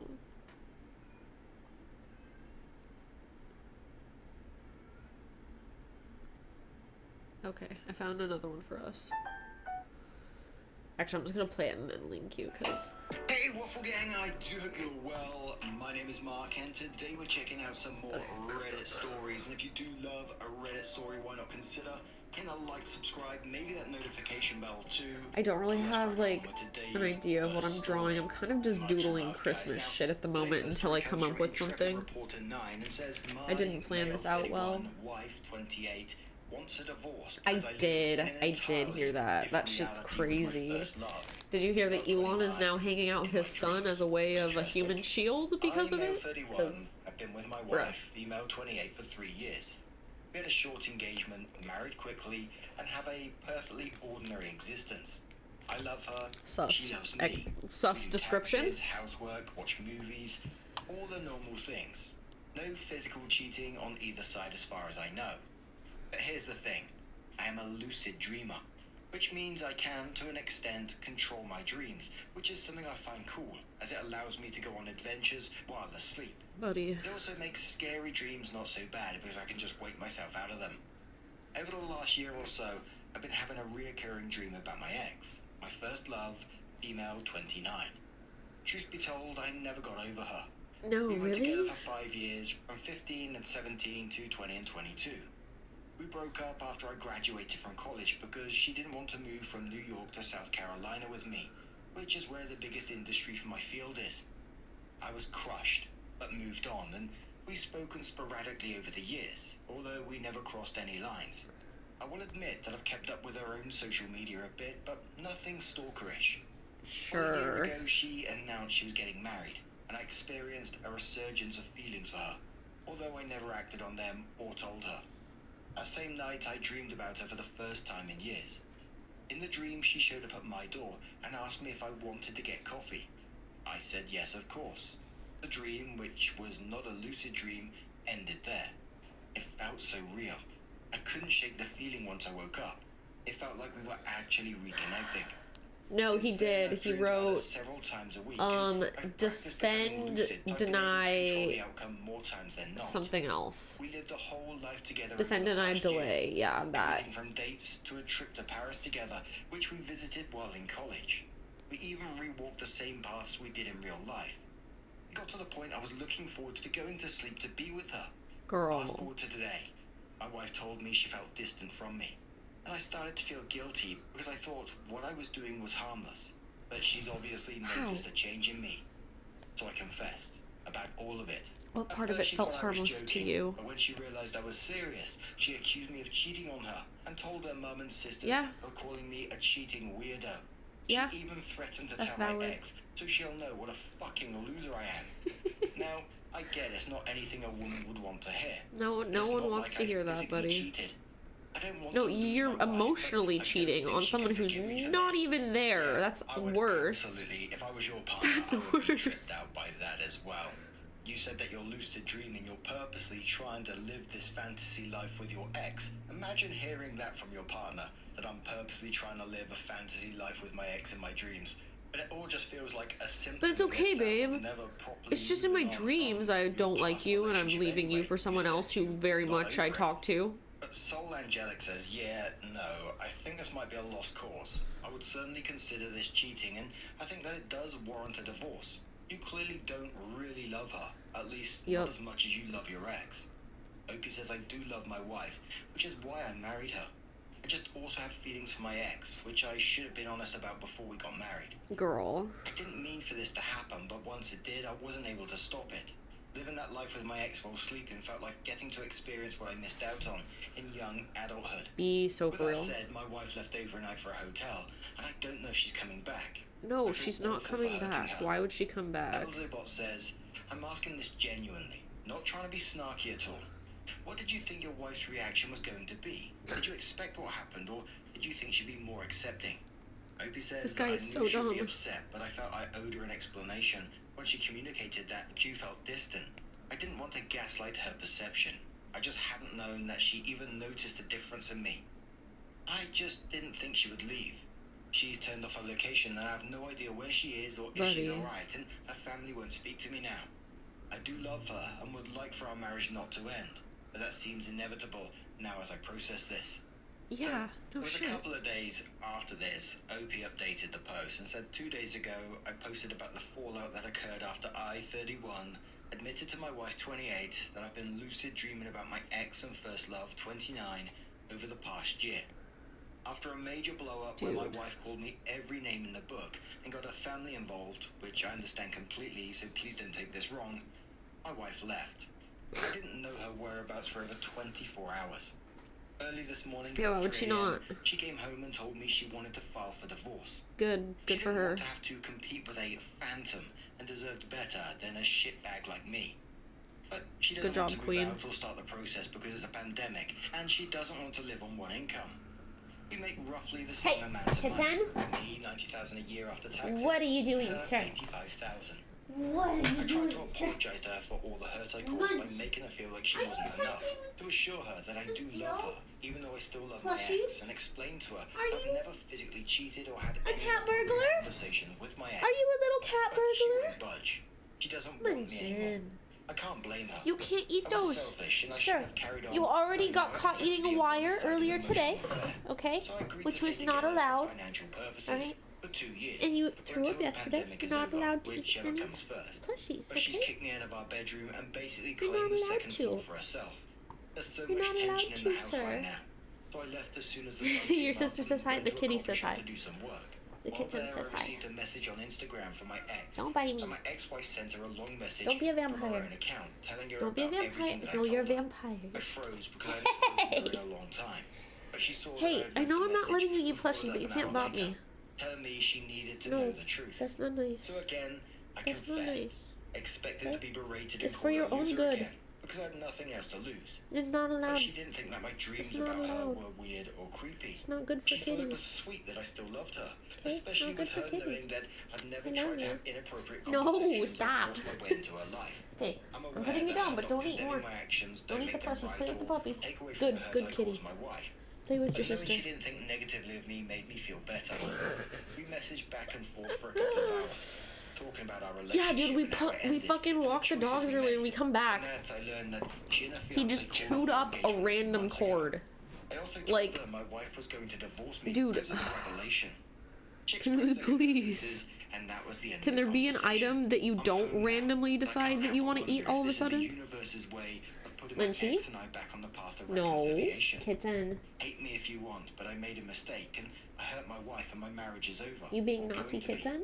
But knowing that the person I ruined my Are you marriage being a over naughty kitten? doesn't think that I'm the scum of the earth is worth its weight in gold. I don't know He what being will happen naughty. now, but I can't imagine He's a on the friendship bed, with my wagging his ex will tail. blossom from this Sir. at the very least. I know this Sir. won't make my wife happy since she contacted my ex to further shame me, Naughty kitten. but I may just not tell her. We are, after all, divorcing. I hope the next few months and years can result in healing for both my wife and myself. And that Dude. we both live happy, fulfilled Yeah, he's lives. fully done teething. Got to the He's end of just and I doing this thought, because he's a... Is that bit a dream as well, where she got in contact with him? It seemed all a bit too convenient, but like I said, I hope you didn't take it No. out on her when you realised that your old flame isn't the person she was in your dreams. Nope. Because that We're not was doing you. this. You're in love with You're not allowed another to do version this. of you. She'd be someone else entirely. Opie says I'm also No. a different person, and I wasn't in love with I'm myself. gonna go give you to your father. Love I'll be right back. influenced the dreams. He's gonna go in These kitty are jail. replies saying, Yeah, "When you I have to say go in kitty she'll be jail. someone else entirely. I don't mean that your Go in ex kitty will have jail. changed Go. since you last knew Go, her. Vicky, go. I mean that your ex You in can bite me actual all you real want, you're life still will be going to someone kitty jail. other than the person you spent so much time with in your dreams. To kitty jail. That person in your dreams was not your ex in any meaningful way. She was an amalgamation of your memories of her, patched together using new material you created out of whole cloth to please yourself. She won't ever be able to live up to the fantasy you constructed, because the fantasy woman was you. The things she did and said were things you invented. Just like every character an author writes is a version of themselves. You've invested countless hours and serious emotion into a character you created, who is really only loosely based on your ex. Since a real woman can't read your mind like a dream character can, because a real woman doesn't exist only to make you happy, she will not, in real life, be the same person from your dreams. That may be disappointing to you when you realize it, so try not to take it out on the girl. Hope he says fair, but I'm not expecting her to be. The dream could never compare to the warmth and love she radiates in real life. As a coping mechanism, God, dude. real life will be Fucking better. kitty. I Love Shark says you sound absolutely obsessed with this woman, and to be honest, Yeah, it's dude, this quite guy's disturbing. creepy. I imagine much of who she is has changed over the years. What if she's not the person you remembered? She will never compare to the fantasy, and honestly, your obsession over her perfection is rather frightening. Mm-hmm. My word, that sent a shiver down my spine at the end there. It's like he is just living in a completely different reality. Like he said in the title himself. Gee whiz, but now I'm going to turn this one to you guys. Voice What do you crack. guys make of this situation? He was caught Let us know your red-handed. thoughts down in the comments below. And let's He's move on innocent. to He's never another innocent. He's story. always guilty. Now, He's our next scary story comes kitten. from Funface3389, and it says, "Am I the arsehole for ruining my brother's childhood memory by admitting I photoshopped it 14 years ago? Lol. When my younger brother, 20 now, was 6, he went through a huge Harry Potter phase. He loved the wizarding world and believed he might meet Harry Potter, Daniel Radcliffe, or the other characters on a family trip to Scotland, since Hogwarts was there. No one promised him this, but he convinced himself it could happen. Sadly, the trip was cancelled after our grandpa passed away. My brother was devastated for both reasons. To cheer him up, I decided to craft a souvenir. I was 16 and had just discovered Photoshop, so I edited a picture of my brother with Daniel Radcliffe to Oh, make no. it look like they'd met. I printed it, framed it, and gave it to him without telling him it was fake. He loved it and fully believed he'd met Daniel. Soon he had an entire story about the meeting, what they talked about. What do you mean Daniel he fully hugged him, believed etc. it? It What? was so sweet, and none Excuse of us, you? my family and I, had the heart to How tell old the was he? truth. Fast forward 14 years, and my brother still didn't know that the old, low-quality picture of him meeting Daniel Radcliffe is fake. I never told him because his memory of the fake meeting felt so real to him that it became one of his proudest stories. How? With time, the memory became less important, and the framed picture had been packed away. What in do some you box, mean? And my brother has long outgrown his Harry Potter obsession. Yesterday, however, we're at our parents' I home, guess, and but we're he bringing didn't up go to old Scotland. He memories. didn't meet him. You know how it goes. He doesn't have a memory of Meeting him Daniel meeting Radcliffe him. came So up, what the and fuck? Thinking it was harmless, I told him the truth. I thought he'd laugh, but instead, he got visibly upset. Bro, He what? didn't want to believe me at first, thinking I was messing with him. I told him the real story of how and why I did it. He told me that it feels like I robbed him of a real childhood memory that he had really cherished, and he feels embarrassed thinking about all the times he's told people about meeting Daniel Radcliffe in person, even recently. We ended our conversation on a semi-good What note. the fuck?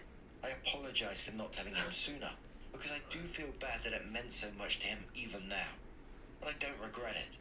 Back then, it made him so happy during a rough time, and I don't regret giving him that joy. I just didn't realise how much it still meant to him. So I'm wondering, am or was I the arsehole? Some of the top comments says, "Not the arsehole, it's like Santa. You did it with good intentions and he never met him.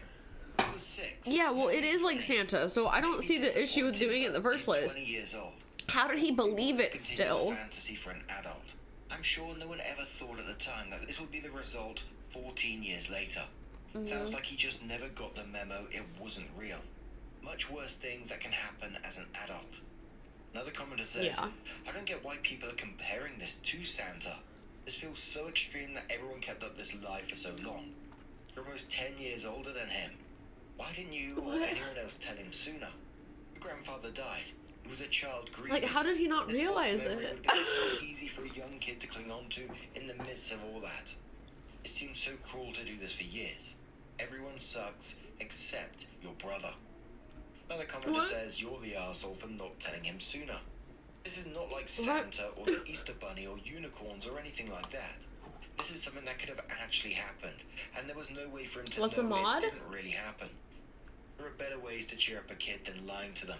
Like a This moderator? is seriously insane that you allowed That's this just to go on someone for who's so in long. chat that If my family had told me I met helps ban someone or people had that visited are a specific spamming or country as a being kid weird. and had a photo that looked real, I would absolutely believe it. I don't have much of a memory at that age, and anyone who says they actually do probably have false memories like your sibling. This is a horrible and weird thing to do to someone you care about. OP came in with an update and said, hello again Reddit, my post from last week ago got quite a lot of attention. Reading through all the comments was an experience. Thank you all The for person sharing getting your mad thoughts at the and gently 16-year-old or for not so making a gently fake humbling Daniel me. Radcliffe photo Apparently the for consensus their is that I'm kind of little an brother arsehole, is really like funny. a well-meaning one. I'll Like, take it. who The thing that cares? amused me the most though was how everyone just assumed I'm my brother's older brother. For the record, I never said that. Could be a sister, could be a sibling. It's 2024, people. Let's not default to dudes all the time. Anyway, a lot of people told me to find a way to contact Daniel Radcliffe for real and get some kind of message to my brother. 11.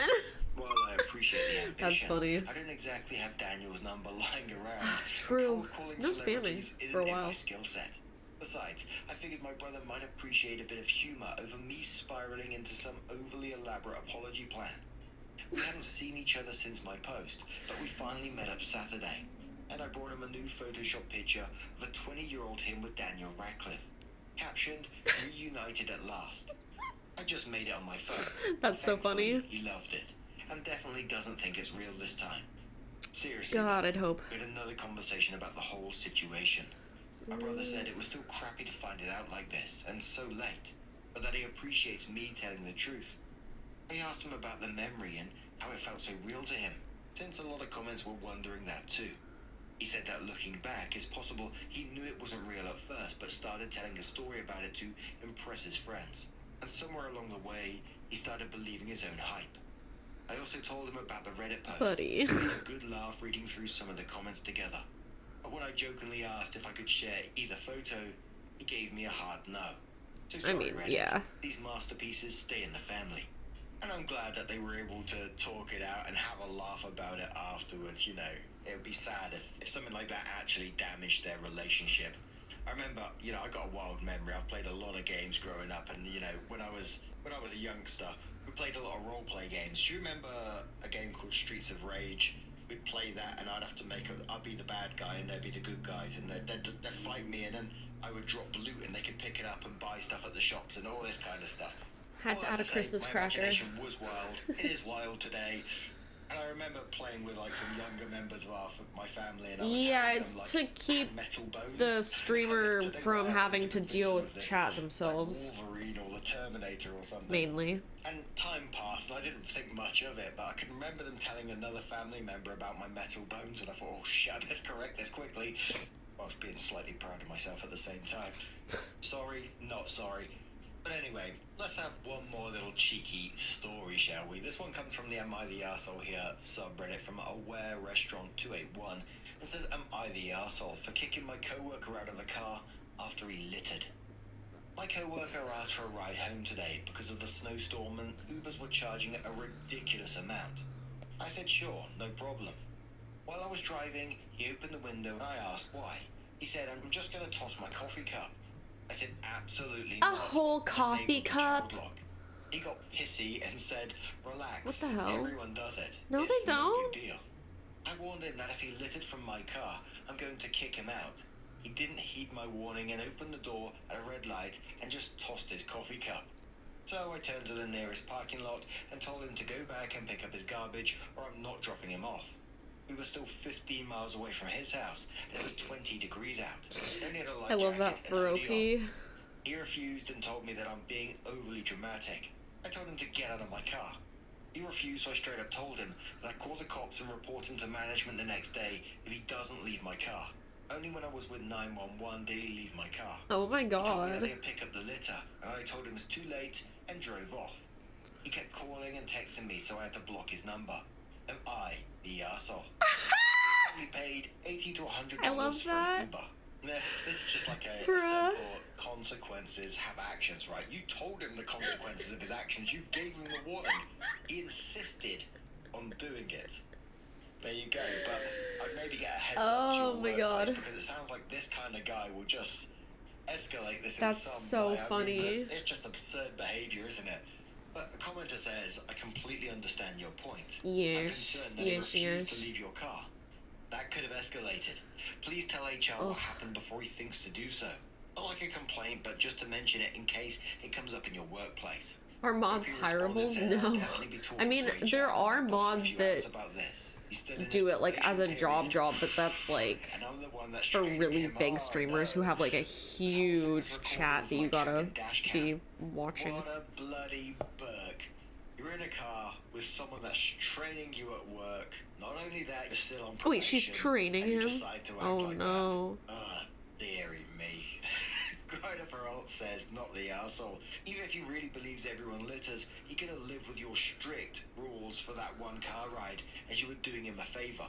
Also, what you asked was really not strict at all. Most people do not litter. It just looks that way because litter tends to stay for a long while. And so the litterers feel justified when they see the garbage. True. Squig says, not the arsehole. Note for those in Celsius land. Around -7 Celsius. I've not used Uber that much. Does it really get that expensive for a 15-mile trip? Anyway, this seems to be pretty proportionate. You established the rule, were quite clear on the matter. It's not like you were ambiguous. You were also quite clear what the consequences would be.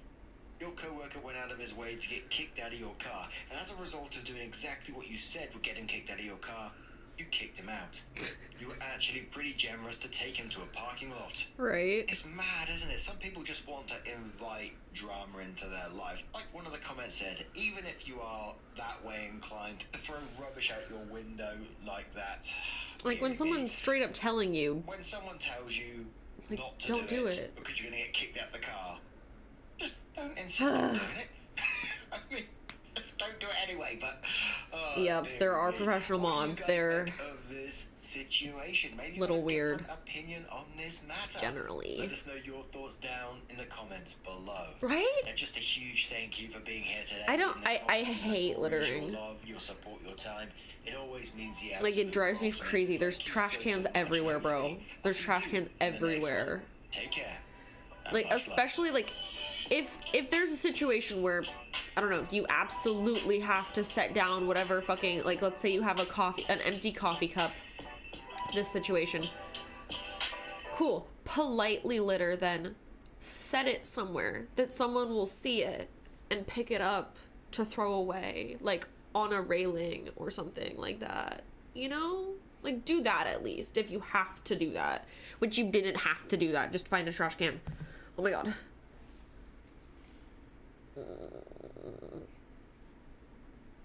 But, like, seriously. So...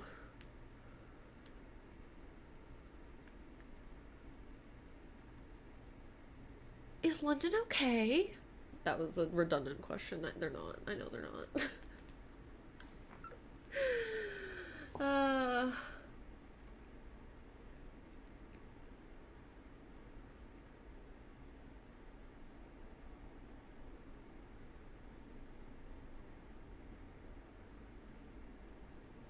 Alright, another one. Hey Waffle Gang, I Christmas. hope you're well. My name is Mark, and today we're checking out some more Reddit stories. And if you do love a Reddit story, why not consider? I need some more inspiration for my for my little Christmas drawing here. Much love, guys. It's kind of just turning into a sticker Story sheet, comes from honestly. Natural I'm not upset by that. 641. And it says, We can make "Am a I the Christmas arsehole sticker here for sheet." refusing to go on a family trip unless they disinvite my nephew's friend? I, 43 male, am really close to my family, consisting of my That's so siblings, funny. their spouses, their kids, and my parents. Every year we go on Oh, vacation. right, this time Lemon? of That year shit's for 2 so weeks, and annoying. come back right before Christmas. We're supposed to leave a week from today. I'm the divorced single sole parent to my daughter, 15 female. She jokingly calls herself a nerd. She's weird, she's quirky, she likes anime and video games and Star Cute. Wars. The whole stereotypical nerd thing.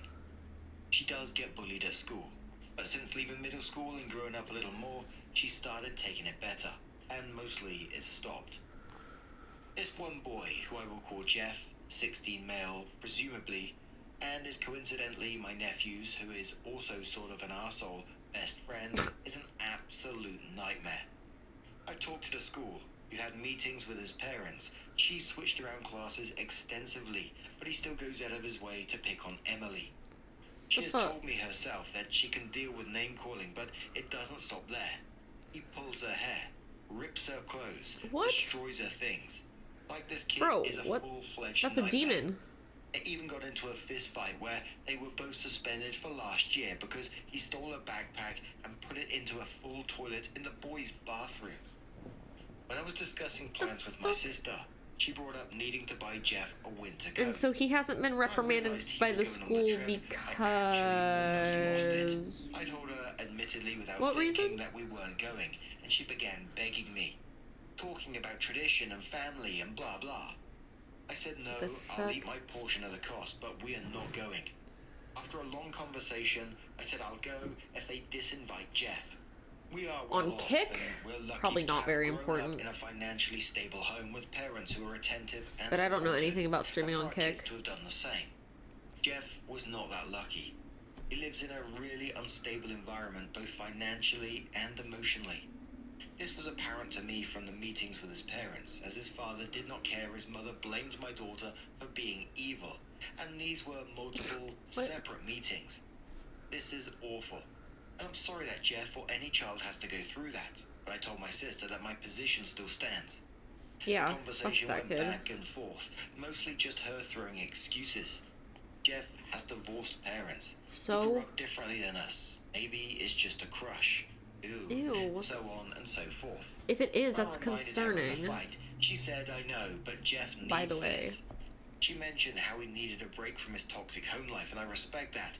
But why does that mean I have to put my daughter in a house with a tormentor for 2 weeks? I told her I wasn't changing my mind and went home. Now there is pure chaos. My family is split. My parents are begging me to go. I'm getting texts there constantly. My daughter told me she's not going if Jeff is going. She had a full-blown panic attack over it. Maybe I'm looking for validation, or maybe I really need a wake-up call, and I'm just a selfish arsehole. Nope. Absolutely not the arsehole at all in this Definitely not the situation. asshole. What the fuck is wrong with your Prioritising sister? your daughter. Absolutely. Why should she be in a room with a bully for 2 weeks? You told him what needs to happen for you to go. And I can't believe any family members are saying that Jeff should come along, assuming knowing they know how Jeff treats your daughter, their family member. Jeff may have a rough home life. That doesn't give him an excuse to be an arsehole. And I have to say, it's concerning, his behaviour and the way it's escalating. Hair pulling, ripping off clothes. Yeah, Your that's... daughter's having panic attacks about this person. That's very That needs to be dealt with. concerning. Commenter says, Yeah. hold firm. I'd say, since when does our family reward egregious behaviour? OP said, excellent wording, thank you. Commenter says, not the arsehole. Jeff's situation may be tragic, but your priority should always be your daughter. Oh, It sounds like you've got your right. priorities straight. Dude, that one was so Stick annoying. to your stance. Jeff is not your responsibility, and asking you to sacrifice your daughter's mental well-being for a child who has repeatedly tormented her is downright cruel. I'm guessing Yeah, he it's hasn't weird. even apologized and showed remorse, and they expect you and your daughter to roll over for him just because he has it tough. Time for him to learn a tough lesson, not to take his problems out on others. Opie says no real apology, no. They had to read each other apology letters for their suspension. They but had to that's it. read each other As I said, it's apology really letters. sad that a child Okay. is struggling in the way Jeff is, but my kid doesn't need to pay for that. That sort of shit pisses me off, where you have to read apology letters Yeah, it's to such each other. bullshit. Knowing what he's been doing to your daughter, it's madness. I remember when I was being bullied and my friend told his mum, who then informed the school of what was going on, and the school first brought me in, the head teacher, and told me about this guy's bad home life, etc. Like that was a fucking concern of mine at the time. And then I think it was about a week later, the head of my year brought me and my bully in face to face, and we had to talk to each other and apologise to. I was like, what am I apologising for here? And I could see in his face as he was apologising to me, like, I knew myself that I'm fucked after this, rather than them dealing with a problem child. But anyway, OP comes in with her update and says, "Hi everyone, I hope you're good. I have an update and resolution that I figured I'd share. Though truth be told, it's a bit anticlimactic. Before I start, I wanted to say thank you for anyone who put in their 2 cents. I appreciate all the comments, though I got overwhelmed with attention very quickly. I'm sorry if any questions remained unanswered. There were a lot of comments. I'm still trying to maintain some anonymity, but I'm happy to answer any questions that don't impede on that. Night before last, my 3 siblings, their spouses, and my parents all gathered at my sister's house to talk this through. I, very immaturely, sort of walked in with a No, a mod is just someone who helps you moderate your chat. I felt like this was a waste of time, but my daughter keeps expressing Mod is just shortened for moderator. I really want hot cocoa right now after drawing this. My mum crying and just asking me to go, but that got shut down really fast. I never had coffee today. That's why I'm so tired. My sister expressed that she felt so bad for Jeff. Again, he's lower class with a mother who treats him like a baby and a father that doesn't care. She mentioned that Jeff and Emily have been polite to each other in the presence of family, and figured they were just getting over their issues. What? I did find out that the waiver he was on extended to his tuition, despite being told that it was for his uniforms and school supplies, so my apologies on an incorrect comment I made. Regardless, she was trying to convince me and my entire family to allow Jeff to come. I really do get it, and I'm a person who can experience empathy, sometimes to a fault. Yeah. But for the millionth time, honestly, I feel like getting paid would be more stressful as that job. It should be like a casual thing, I feel like. Parent, it is literally my duty to make sure she is safe, and this is not safe. Part of why I like having smaller streams is so it's less pressure for that type of deal. You don't have to be as worried about replied, "Well, that settles it." Lots of comments. Who wanted Jeff to go was my sister. The only people who wanted me to compromise and go and ignore Jeff were my mother and sister-in-law. Everyone else was adamant that Jeff did not go. No one knew he was invited, and it wasn't until I sent in the group chat that I would not be attending because of Jeff's presence that anyone, including my sister's husband, knew Jeff was going. Even the husband didn't know? That's weird. My father, who is actually a therapist, has been ridiculously supportive through this whole thing. Explained his reasoning for not wanting Jeff there besides the obvious. Most notably, and as many others, including myself, have pointed out, he started bringing up the subject of SA. Yeah, if he has a crush on her, that's concerning. He wants to rip her clothes off, like Emily. And if his mindset is as dysfunctional as we're led to believe, he's not currently capable of expressing that to Emily in a healthy way, which could lead him to attempting to sexually assault her. Note, my sister tried to "I told you so" about me about the crush, but I literally laughed at her. I really honestly don't care if he has a crush on my daughter. He's so awful to her. She takes it like a champ.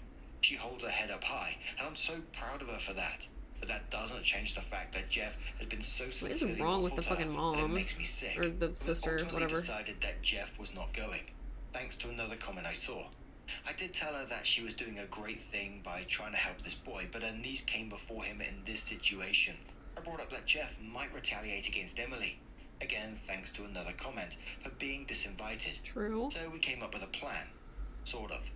My nephew had to tell him at school the next day that Jeff was no longer invited because he didn't want him and Emily to get into a fight. I thought that was a dumb plan, I'm not going to lie. It's a bit of a dumb plan. But as long as the blame was off of Emily, I didn't care. We left for the night. Both Emily and I hugged my sister. She apologized. It was generally okay. I'm still frustrated with her for trying to be this boy's savior at the risk of my daughter, and we have yet to have that conversation. But I'm sure it will come with time. My mother told Emily that she was sorry for seemingly wanting to subject her to Jeff, and she didn't mean to come off that way. She simply wanted us to come. Yeah, I'm still frustrated with Grandma. my mum, but again, a conversation to come with time. I told my daughter, I don't know, it feels like a conversation for right now, but still sure. believes that Jeff was really not going to go.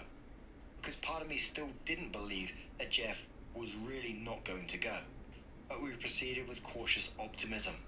In the meantime, I spoke with my lawyer friend, who did advise me not to go on the trip if Jeff was going, and not to speak to him or his parents directly. No problem there. I'd resigned to not going and had no interest in talking to anyone. Additionally, my sister's husband and I had a long talk about how he was really disappointed in her for this. It's not my business, but I was happy that he was still as fiercely protective of my daughter as I always thought he to the was. jailbird. I have to give my nephew props because he took the news well. Although he was disappointed, he understands that what Jeff does is wrong. I'm still not really sure why he puts up with it, besides that he's a teenager who doesn't want to lose his friend. So this leads us up to last night. Emily shows me a message from my nephew that just says, "So Jeff backed out. Lol." And that's it. Get this. Jeff didn't know that Emily was going. My nephew went to tell him what was up, and obviously she'd be going with her own Emily is going family. to be there before Jeff backed out. I spoke to my nephew, who said Jeff just got weird and said he couldn't go, and they left it at that. Jeff seemed disappointed, and I do feel sorry for him. But again, my daughter comes first to me. My brother-in-law only sent me laughing emojis. Initially, I was still not sure if I'd go, because a lot of comments suggested I should not go on principle. With that being said, my daughter said she'd rather go on this trip, even after I tried to suggest we do something else. So now we're going. Yay. And that's really it. Sorry it's so long, and I wish it was more exciting, but it's not. I tried to put emphasis on the conversation with my family because that was the important part. But even then, we're just standing around my sister's kitchen talking. No big confrontation or anything. Regardless, have a good and happy holiday season. Thank you for reading and for all the advice. I do appreciate it. And I'm glad that brother-in-law stepped in with that. That settled it. That felt good. Yeah, seriously. Absolutely should be prioritizing the daughter and her well-being for this. And, I'm disappointed in your sister, to be quite honest. And like I always say, like with bullying stories, I'm probably projecting my own past traumas on it, which I totally get. You get it.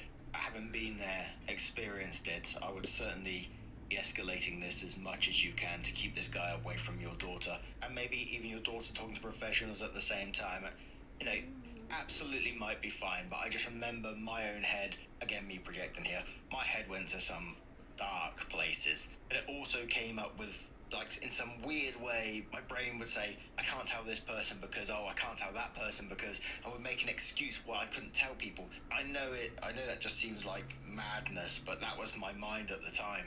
It can be such a lonely place, whereas on the outside you're holding your head up and you're looking fine and you're looking normal.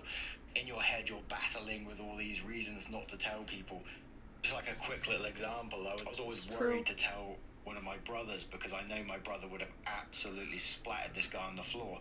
And I thought about the consequences of that. I would, but he'd get arrested and then my brother go to prison. It just, my mind all over the place. I just don't see any harm in checking in on your daughter's actual well-being. It's, from the outside it can always look good. From the outside it may look like she's holding her head up high, but you never truly know what they're feeling internally. Well Again, said. May not be the case. I always think better safe than sorry, right? Now our next story comes from Sensitive Elastic from the Relationship Advice subreddit. It says, I feel like my husband, 26 male, puts things off until I, 26 female, end up handling things myself. Alt account because my husband is on Reddit. My husband and I have had a rocky relationship. It's been 3 years since we've been married, and I always hoped it would get a bit easier. I feel like we've tried a lot of different things to improve our relationship, but I often find myself feeling defeated and sad because it seems like nothing will ever change. Right now, we're in the process of moving. I stay behind to finish things up in our house, and he's gone ahead to start working. We're literally starting from scratch. I sold everything, including our cars. We have to have a car, so I asked him to buy a car and have it ready for us once I'm ready to move. He's met me with so many excuses, and I'm just tired. I'm finally flying to meet him next week, and there's still no car. It's been a month. He mentioned to me offhand the other day that he was planning on buying a car once I fly in, but doesn't that defeat the purpose? All I asked was that he had one ready for when I arrived. I really don't want to go car shopping the second I get off the plane. I was excited and hopeful about the move. We talked about how things were going to change, and he seemed so motivated. But now I feel defeated again. I don't even feel angry anymore. What was I expecting? I'm not sure what advice I'm looking for. We get along pretty well when there aren't any big life decisions involved. He's a nice guy. I just don't trust him to take any responsibility in the relationship. I guess. Has anyone been in a similar relationship? How did it go? When was it finally enough for you? Is there anything that can change? I'm really interested in starting couples therapy, but I'm afraid of putting effort into something that might not even work. Yeah, The top well, commenter says to OP in this one, hoping things get better almost never works. You said you've taken steps to improve things. Does that include counselling? If so, it is important to note that he has to want things to improve for them to get better. Based upon the example behaviour you provided, he sounds lazy, and I doubt he wants to improve your relationship.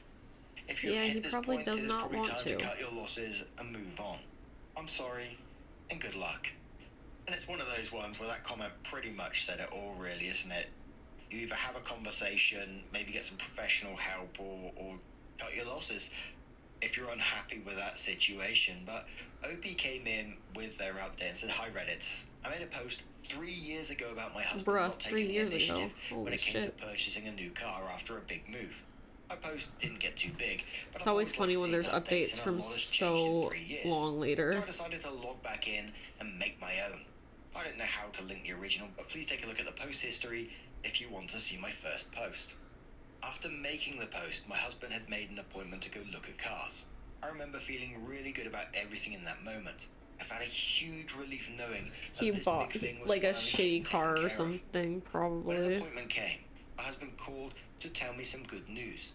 He'd seen one car, decided it was good, and told me that this was the one he would be buying while he was still in the dealership. I asked him to tell me the details, like how much the interest was and how much the car cost. He doesn't know. I asked him if he had compared it to Kelly Blue Book to see if it was a fair deal. My He husband did was not. kind enough to ask the salesman everything, but after each question He would asked the add, salesman? "I'm sorry, my wife is making this so difficult." I was pretty hurt and embarrassed by this and told him so. But he said all my questions were frustrating and was slowing down the process of the one thing I'd asked him to do. No. In the end, he decided to wait for me to arrive You're so that we could dumbass. sign for the car together. I ended up getting picked up from the airport and taken straight to the car dealership. We got a good interest rate on the car, but we ended up overpaying by about $7,000. I should have said no to the car and just looked myself, but I was young and embarrassed and I felt like I wasn't being supportive. Thankfully, that car ended up being our only shared piece of property in our divorce. Oh, good. I didn't trust him to refinance the car, so I A ended up divorce. taking it. Perfect. We had so much more money on the car than what it was worth that I couldn't get it refinanced for several months. Oh my I ended God. up trading it in. And even though I'm still in a hole financially because of it, I'm so much happier now. We did try therapy before ultimately divorcing. My ex-husband was quite the prodigy. He was cured. Bro. His words, not mine. How's After chat? a I week. kind of zoned He out. said that he had it all figured out and didn't see the point in continuing.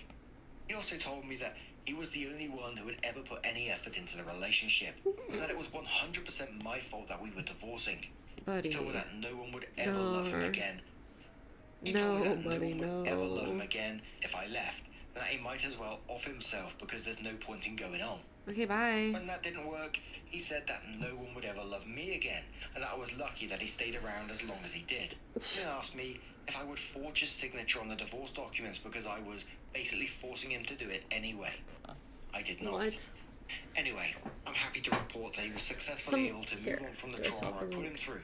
He's still around. You got but me. I've kept Thank my you for the distance link. because I can't be bothered. So Thank I'm you, unsure thank of what he's up to. Oh. I was able to find someone after some time. My boyfriend is so kind. Sometimes I feel like it's too good to be true. Yes. Then again, I get Yeah, no, I have a pretty good motivated voice range as when he is. does simple things like taking out the trash, cooking, or Pretty maintaining a full-time convenient, job. So honestly. the bar is in hell.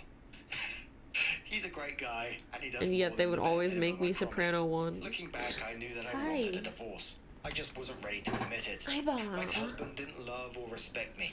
I Hi, didn't put many Bob. details of the relationship in my first post, and I don't really feel the need to put it all out there now. But I know that if someone truly loves you, they make sure you know. Thanks, Reddit. You were right. What? I hate it when people try that shit of like, oh, I may as well end it than if you're going to leave me. Hi. The attempt of trying to Are you like running control away? you through fear and guilt. I love you, And then Mom. switching it up on OP and saying, oh, well, no one's going to want you anyway.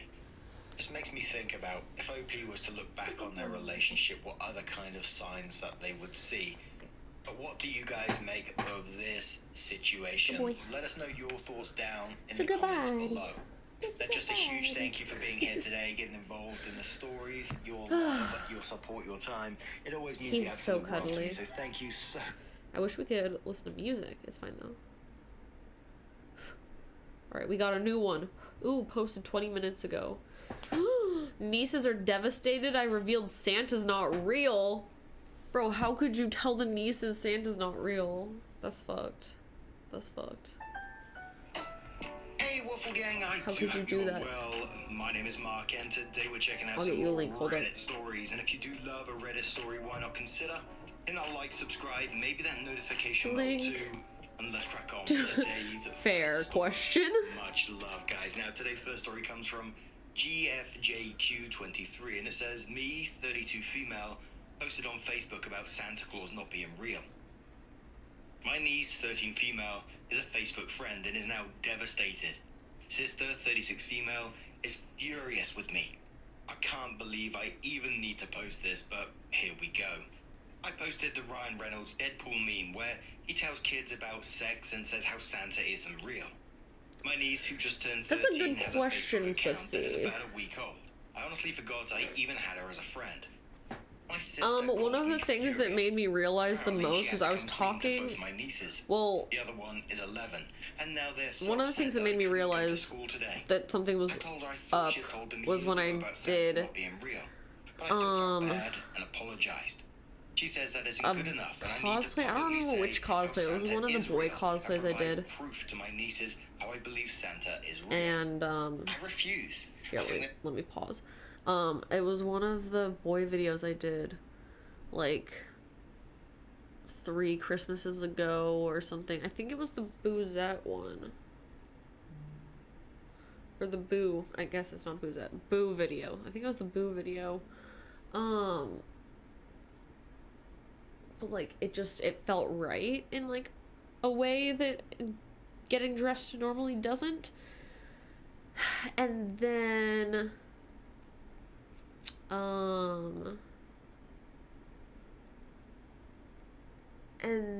I was like, oh shit. So I immediately texted Lana. I was like, hey, so I have a question. It's like, so how did you know? And then Lana was like, picture yourself in your head. And I was like, ooh, I can't do that. And they're like, okay, try harder. So I did, and then I was like, oh yeah, definitely not a girl. I'm not picturing myself as a girl. Yeah. So when I eventually actually could picture myself, it was definitely not a girl. So I was like, yep, nope, that. You know what? Thank you. That was a very simple way. It was just a very simple way of figuring it out and like confirming it. And I was like, yep. Yeah, no, that makes sense. That makes sense. Thank you. Like it definitely, because like I think the other thing is like I mean this isn't really a problem for me, but I know for other people this is a problem, because like I definitely have like a lot of dysphoria, and that was another thing that was like making me, yeah, as I didn't, like I was so used to it, I didn't realize how the ways in which I was working around it, and I was just kind of dissociating a lot because of it. But for some people, like people who don't get like really bad dysphoria, like just like there's gender dysphoria, there's also gender euphoria, and some people just get gender euphoria, and that's the thing that makes them realize that they're trans. Because like you don't need the dysphoria, you just need the euphoria or the dysphoria. You need one of them. It needs to make sense somehow. Like does it feel right? does it feel right when you do that? Then that's probably correct, you know? Like if being in like being cis feels right, then that's probably right. If a combination feels right, you're probably gender fluid or something else along those lines, you know? Like, it's not as simple generally as, I mean, for some people it is. For me, it kind of was even. But, like, for a lot of people, it's not as simple as... growing up, I've always felt this way. I've always known this. There's always been, like, deep down a feeling, like, that's not always the case. That's generally not the case. Because usually when you're that age, you're just not really even thinking about that shit until, like, way later. Especially if you've had, like, somewhat of a tumultuous childhood or growing up at all. Like, girl, when would you have time to, like, figure that shit out? You have so many other things you're trying to figure out at the same time. So it's like that's why a lot of people don't even realize it till they're older and they're like on their own and they have like the space to like figure that shit out. Yeah.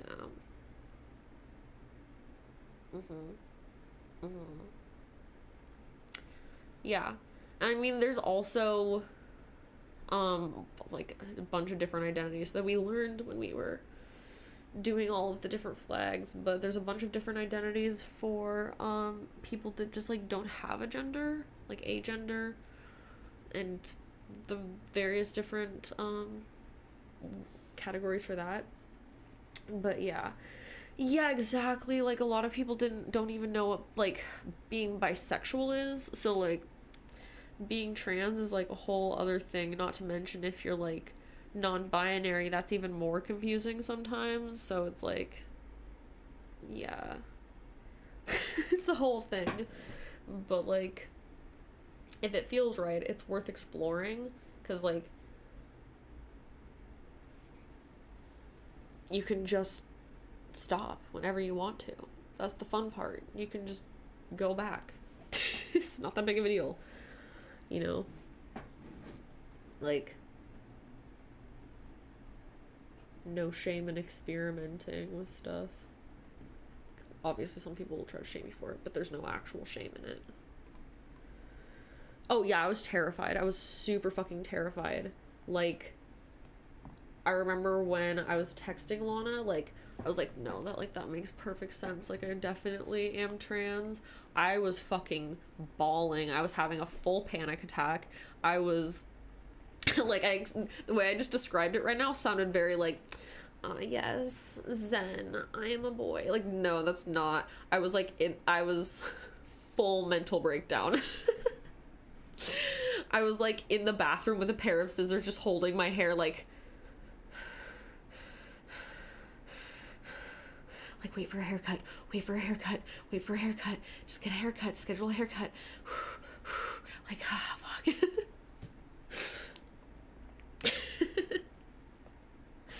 Yep, exactly. Like, I mean, you were one of the only other people who I, like, it was basically you, Lilith, and Lana were the few trans people that I talked to, on a regular basis, somewhat, so there's, like, only so many people I felt comfortable going to talk to about it, without that were gonna just like out me immediately, obviously. But yeah, no, I was definitely terrified. I was like, I'm literally gonna fuck up my whole life. I'm literally gonna ruin everything. This is such a fucking mistake. I'm gonna regret this. This is terrible. I'm fucking up everything. Like, I'm literally ruining my life. That's what I was thinking. But ultimately, it's okay. Like, it's okay. And, like, that feeling goes away pretty quickly, honestly. It goes away pretty quickly once you stop fighting it. Once you start just being like, you know what? Okay, let's just see where this goes. And, like, you let go. It's hard to let go of holding on to everything that you could possibly lose by doing that, though. It's definitely difficult. It's not easy. Like, I pretty much had to like throw up my hands and be like, I could lose everything if I do this, but it's worth it. So, and I definitely did lose a lot. So, I mean, my fears were not completely unfounded, but ultimately, I'm infinitely happier. Like, I don't get panic attacks on a regular basis anymore. And, like, it's worth it. Everything I lost was worth it. Everything I lost was so worth it. It was so worth it. It was so worth it. It's gonna be okay. You're gonna be okay. Just go take some deep breaths and remind yourself that it's whatever you want it to be, you know? Don't stress yourself out.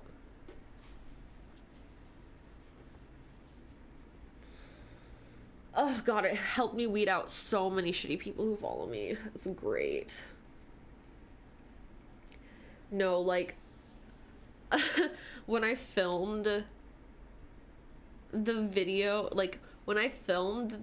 I posted the Sup Bros video, when I filmed that and posted it, I was so nervous. Like, I was like on the verge of a panic attack. No, I was having a panic attack. I was on the verge of throwing up the whole day I posted that. I was like, I didn't think that for one, I thought that no one would believe me, which like is definitely a thing that happens. And it still happens, and I still get people that are like, haha, when's the joke over? Like, it's so yeah, no, that was definitely that was a hard day. That was a rough fucking day, but it was worth it. It was very worth it. And yeah, can't believe it's been so long. Which he's breaking a lot for some reason. He seems to think that I'm not keeping track of every time he's breaking the restraining order so that I can send it to the police. Obviously. So fucking dumb. Right? But 2 years ago feels like a long ass time. Feels like so long.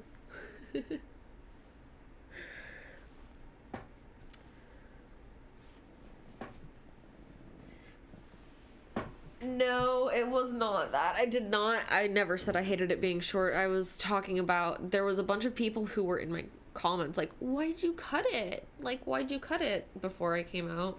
And, I kept, I kept lying and saying it was better for wigs. It's like, it's easier to wear wigs with short hair.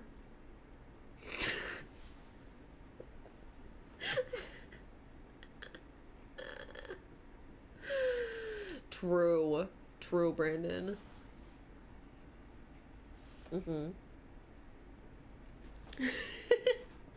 You say that, but here I am.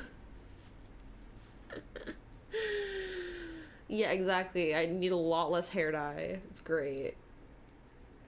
Thank you. It, yeah. No, there was a few times where people in my comments definitely caught on before I came out, which was part of why I was like, I need to just tell people, because I'm not good at lying. I'm bad at lying. I'm so bad at lying. I'm so bad at secrets. I'm bad at secrets and the lying, but especially when they're together.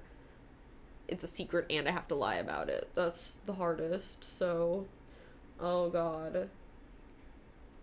Yeah, exactly. I can lie to myself. I just cannot lie to other people. So, yeah, no, that was, yeah. Definitely was shaking when I recorded the video. Like, I was... Yeah. That's better.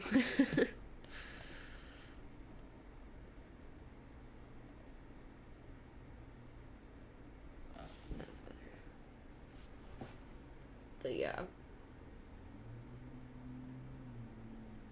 I know, right? I just really liked doing the...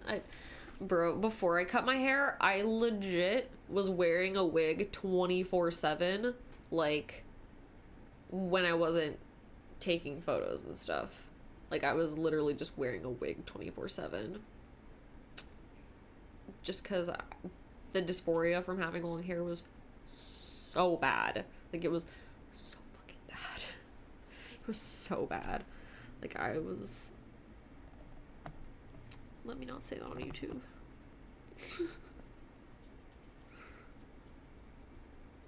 But yeah. Good times. So fun. Love that. Love being in the closet. Ugh. Yeah. Yeah.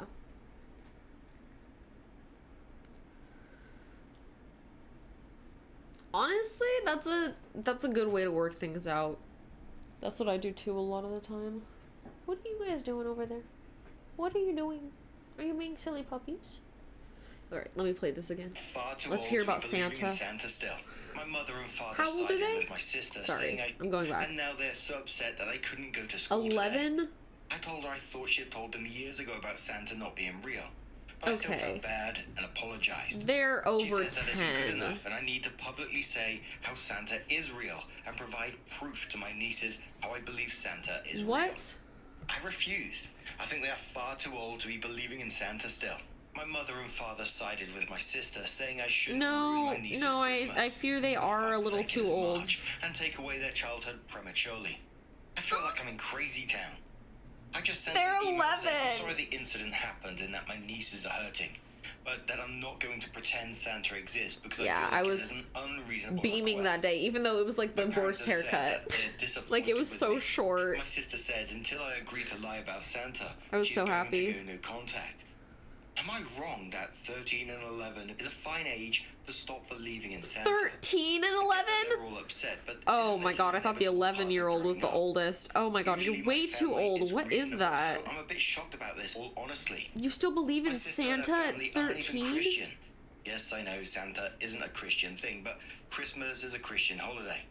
We never really made a big deal of Christmas beyond eating good food and opening a few Brandon, gifts. stop. I was kind of thinking through this, this 13-year-old is on social media, Facebook apparently. Have they not found out about this already? Like, what do you The mean? internet's a wild place. You see some shit on there. Not that I'm saying it's right, but... And in school as well, That's they what mention I'm that Santa's real confused. to How? some other kid in school. Someone's gonna give them an awakening, I think. But Lonnie Lee says your sister is having difficulty with her daughters growing up. Yeah. If the kids really still believed in Santa, then she's been keeping them ignorant and innocent to a degree that borders on abusive. Yeah. The girls know the Easter Bunny and the Tooth Fairy aren't real either. Your parents are enabling your sister's weirdness. I guess you could post that, yes, Virginia, there is Santa Claus letter, but I surely wouldn't do anything more than that.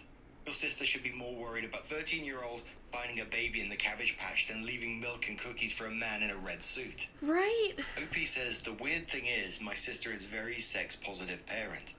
My nieces know all about sex, birth control and stuff like that. But they still believe in sex is Santa? okay when they're ready for it. But Santa Claus not being real is a horrible thing. Does your sister still believe in Santa? Edited the post and said, so my niece sent me a text from school asking why her mum was mad at me. I said it was over the whole Santa thing, and she said, that's stupid. Who still believes in Santa? So yeah, I called my sister out on this whole BS situation, and for making up lies to try and make me feel bad. The fuck? She called my parents crying, so my parents told me that a standard line of me being the bigger person, and patched things up. No! Not this time. I told them to quit sticking their noses into arguments that has nothing to do with them. Honestly, I'm so pissed they can all fuck off for a while. I'm what not is wrong responding with to anyone them? unless I get an apology. Edit 2, Crazy Town. What the so this fuck? looks like a series of texts between the sister and OP or a conversation. The sister said, I can't believe you responded to niece after I told you not to talk to her. It's disrespectful to me. OP said, you mean you're just upset you got caught in a lie? She said it wasn't a lie. It was a justified exaggeration to prove a point. OP says, what point? This says that your words also justified. Have consequences. Opie responds What? saying, let me get this straight. That's the point? You won't let me talk to nieces because I posted a meme about Santa not existing, even though they don't believe in Santa anymore. Sister says, what if they were younger? They're Opie not! says they aren't. What the fuck kind of logic is that? What? Sister says, I can't She's fault you not for being okay. unreasonable and refuse to see the point. Opie says, okay, good luck with that. When you're ready to apologize, you can send me a message. Sister says, what the fuck do I have to apologize for? I don't even know why you're upset when I'm the only one with the right to be upset here. Opie says, figure it out. What? Then Opie adds edit 3 and says, you know, this isn't normal behavior for my sister. I reached out to my brother-in-law and he says he's been concerned the past few days. It's been like the switch was flipped and she started acting nuts. The fuck is They're gonna going make her an on? appointment with their doctor. It might just be stress. It never hurts to check it out. That is so weird. And I think a lot of people must have asked that question about, is this normal behavior for sister? Because it's a good one. That's because so weird. to suddenly switch up like that is concerning. So it's good for OP to reach out to brother-in-law and talk about this. But OP did come in with her update and says, Yeah, to I don't like summarize it the last either. post, I posted a Ryan Reynolds meme about Santa Claus not being Thank real you on for hanging Facebook, out. which my 13-year-old niece saw. Thank you. My sister flipped Glad out you can about make it and it. wanted me to publicly rescind and say how Santa is real. But I thought my nieces were too old to believe in that stuff and refused. It led to a crazy fight between us. Anyway, I talked to my nieces and neither of them believe in Santa, so they were baffled about the fight. Neither of I them talked to believe my in brother-in-law Santa. and he said my sister had been flying off the handle lately. We agreed she should probably get a checkup and he convinced her to go to the doctor. On to the update. They did an MRI and nothing showed up. Okay. They did some blood work, which They were gonna looked say she fine, had, like, a except brain some tumor. elevated cholesterol. She isn't pregnant. They pretty much Okay. wrote her off as a crazy person and sent her to a psychologist for stress. Oh. After a session, the psychologist told her to do some deep breathing and sent her away as fixed. She got worse. She stopped sleeping and barely ate, What yet the still hell? gained weight. Any small annoyance would send her into a rage. Commercials were making her so upset she would ugly cry. I asked my What? brother-in-law if they tested hormone levels or anything like that, and he said the doctors didn't feel it was necessary. She called me one Why? day crying and apologizing, saying she was the worst sister ever and Yes. had every right to hate her. Uh-huh. She was so devastated she ruined our relationship and such. It Yep. was weird and not my sister. So when I got a chance to speak, I told her she was going to see my doctor and I wasn't taking no for an answer. Yeah, her I doctor's set up weird. an appointment. My doctor ordered a full blood panel. My doctor would be including freaking the hormone and fuck out. vitamins, What do you before my mean? sister drove to town for her appointment. When my sister drove up, we spent the morning shopping, and she was unpredictable.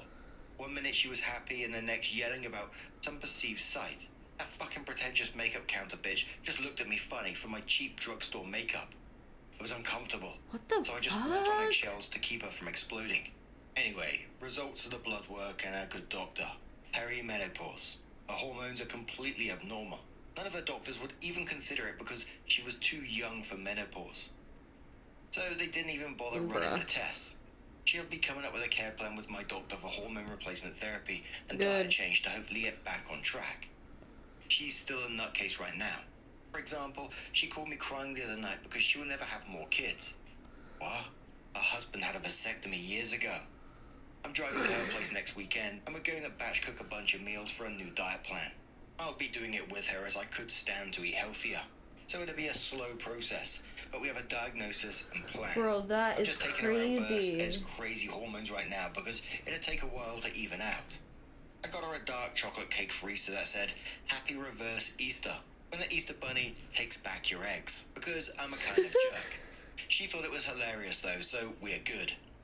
Edits, remove the comment about being bipolar, though my sister has professionally diagnosed bipolarism and does have wildly swinging moods within minutes sometimes, though usually a manic high or low last weeks. So It that's... wasn't my intention to slur a group of people. My sister was acting very much like my sister-in-law can act sometimes, so it was the best reference I could make. I apologize for offending anybody. Shakate says, I got her a I dark don't think chocolate and that's- quoted that section and says, I this feel like is that the is an best thing accurate ever. description So glad of you figured someone. it out. Good for in you my for realizing experience. she was totally out of whack and That can helping her get definitely, back on but track. I feel like that's Good luck. lasting too long. Opie says, well, like I said, it wasn't abnormal for teenage sister. She was a huge No, it's drama queen no, back it's then. like lasting not Or was enough it normal time. for a 36-year-old sister? Her mood I swings guess are she too just fast sensitive for to hormone bipolar. fluctuations. It's And like I'm so glad that brother-in-law and every sister hour. didn't realize That's too something was fast. going on and took steps to correct it. Really pissed me off that it got minimized the first time around, because that's absolutely frustrating. But you sound like an amazing person, Bruh. OP. Keep being amazing Honestly, for your sister. like, I and look really after yourself hate at the fucking same most time, of doctors. course. But Like, what do they you guys most of make them suck this so hard. I don't situation? get Let us know why. your thoughts Thankfully, down my in the doctor is comments not below. shitty. Let's She's move great. on to another story. And our next story comes so she from actually one-time listens to advice me. request and says, I, male 27, found a video of my girlfriend, female 26, and I'm struggling with it. Okay. How do I approach this? What video? Just a warning before we do get into this story, if you do want to skip it for any reason, it contains verbal and emotional abuse and assault as well. It starts. What video? English is not my primary language, so apologies if the spelling or grammar are off. This account is a throwaway for privacy and names are not real. I've been in a relationship with Kat, female 26, for a little over 2 years. Extremely satisfied with the relationship. She's just what I didn't know I needed. Small arguments here and there, but the kind that gets sorted with a talk or 2 hours after once we cool down a bit. She really liked the photo montage I did of our vacations, so I was thinking on doing one from since she was born, until the first photo we will take when she moves in with me in February, Okay, when her lease cute. will end. From that, I needed old photos of her, so I asked her saying it was for a project. She gave me an external hard drive, said the folder marked Memories would be filled with all her photos, but they'd be out of order, and there would be photos with her ex-boyfriend from a summer trip they did overseas that she kept for the memories of the trip itself. Yesterday, I sat down Okay. to start checking the photos. Off There to are a a lot of them, and they're all out of a specific interesting order, so start. I was just picking at random. As I was scrolling down, I saw a folder in the middle of the images. Weird name. It had a few brackets and random numbers with letters, but showed it had content in it.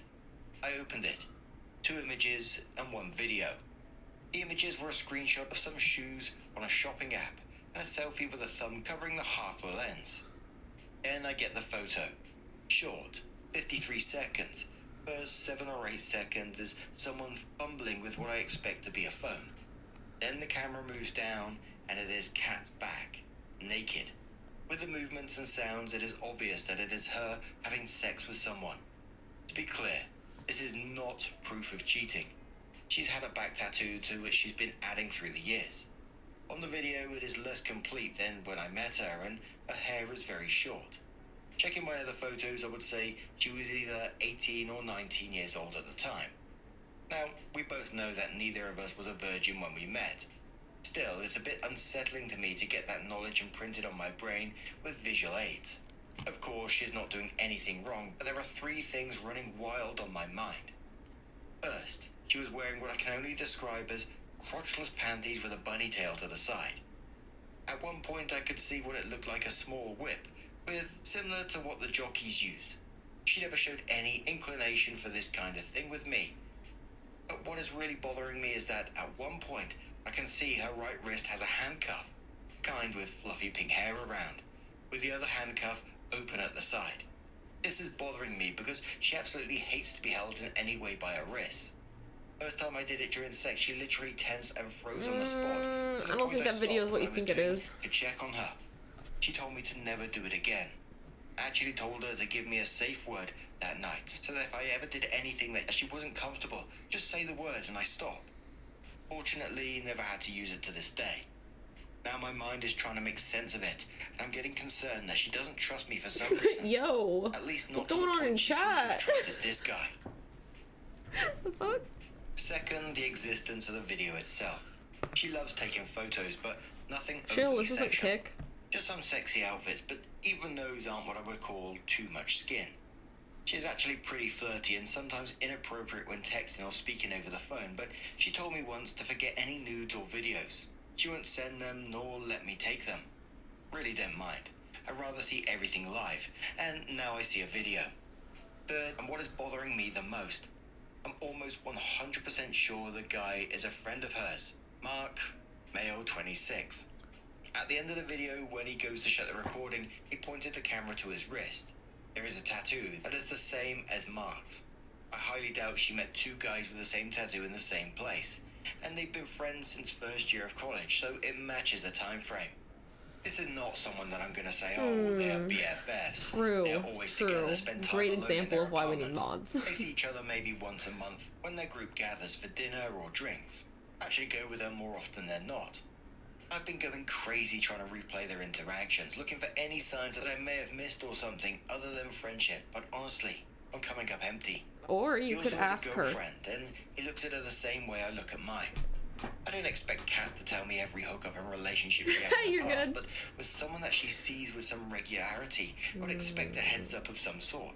Specifically because it seems more than just a casual thing. Looking at all the setup. This is driving me mad. My actual brain knows she has done nothing wrong and that I'm probably overreacting, but my body stress response right now is through the roof. I know that I need to speak to her tomorrow. Before I let Literally this just talk to her. Already had a bad night's sleep. Tonight I didn't expect it to be better, and I'm concerned that having this conversation without a clear mind actually causes issues that I really don't want to have, and honestly, I'm a bit scared to go deeper into this rabbit hole. Jesus, what a rant this has become. Sorry for the wall of text. Seems I had more to vent than I thought. How do I approach this conversation tomorrow? Edit. Now, maybe my English isn't as good as I hope, because I honestly do not understand the amount of people with the idea that I want to do BDSM with my girlfriend, and that I'm salty about she's doing it with someone else. Never did. It's not something I can see enjoying, so I would only do it to an extent if I was asked. My issue is, if she's interested in this, why doesn't she approach the subject in a 2-year relationship? And it doesn't help the matter that this doesn't seem to be an ex but one of her friends, which it either is in fact an ex and she hid that from me when we talked about past relationships in the beginning of our own, or had a friends with benefits situation, or whatever else happened there. It's the not having context of the video that is causing my mind spinning, and that is why I need to speak with her before the dam bursts, and that is why I reached out for advice, to at least not making this shit worse than it already is. And no, I didn't go through her phone to get pictures. I asked for pictures, she gave an external hard drive, and told me in which folder to get I'm curious why she's keeping the hard that. drive had other folders. I didn't open them. The video was inside a strangely named folder. If that video is what I inside the think that it memories is, folder. I'm curious talking to why her she's tonight. keeping it. After she comes back from work, she already knows something is not right. I couldn't sleep yesterday, and she came back to see why I wasn't in bed that late. This morning, she checked on me. You're not yourself the last 2 days. Is there something going on? I just told her that I'm feeling stressed without an apparent reason and not to worry. No point in a conversation before she leaves for work.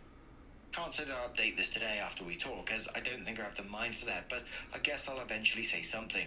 For now, I'm going offline. And it definitely sounds like just a mature, albeit, pretty awkward conversation is needed in this situation. For me in this, it doesn't feel like she's out to hurt you or do anything of the sort, that she's handed over an external hard drive. It just sounds like she may have forgotten about that folder being in there, especially if she's just, they're all out of order. She's just dumping photos. Probably, when she's finished with her phone, she probably just gets all the photos, chucks it in a folder. I mean, that's what I do. Yeah.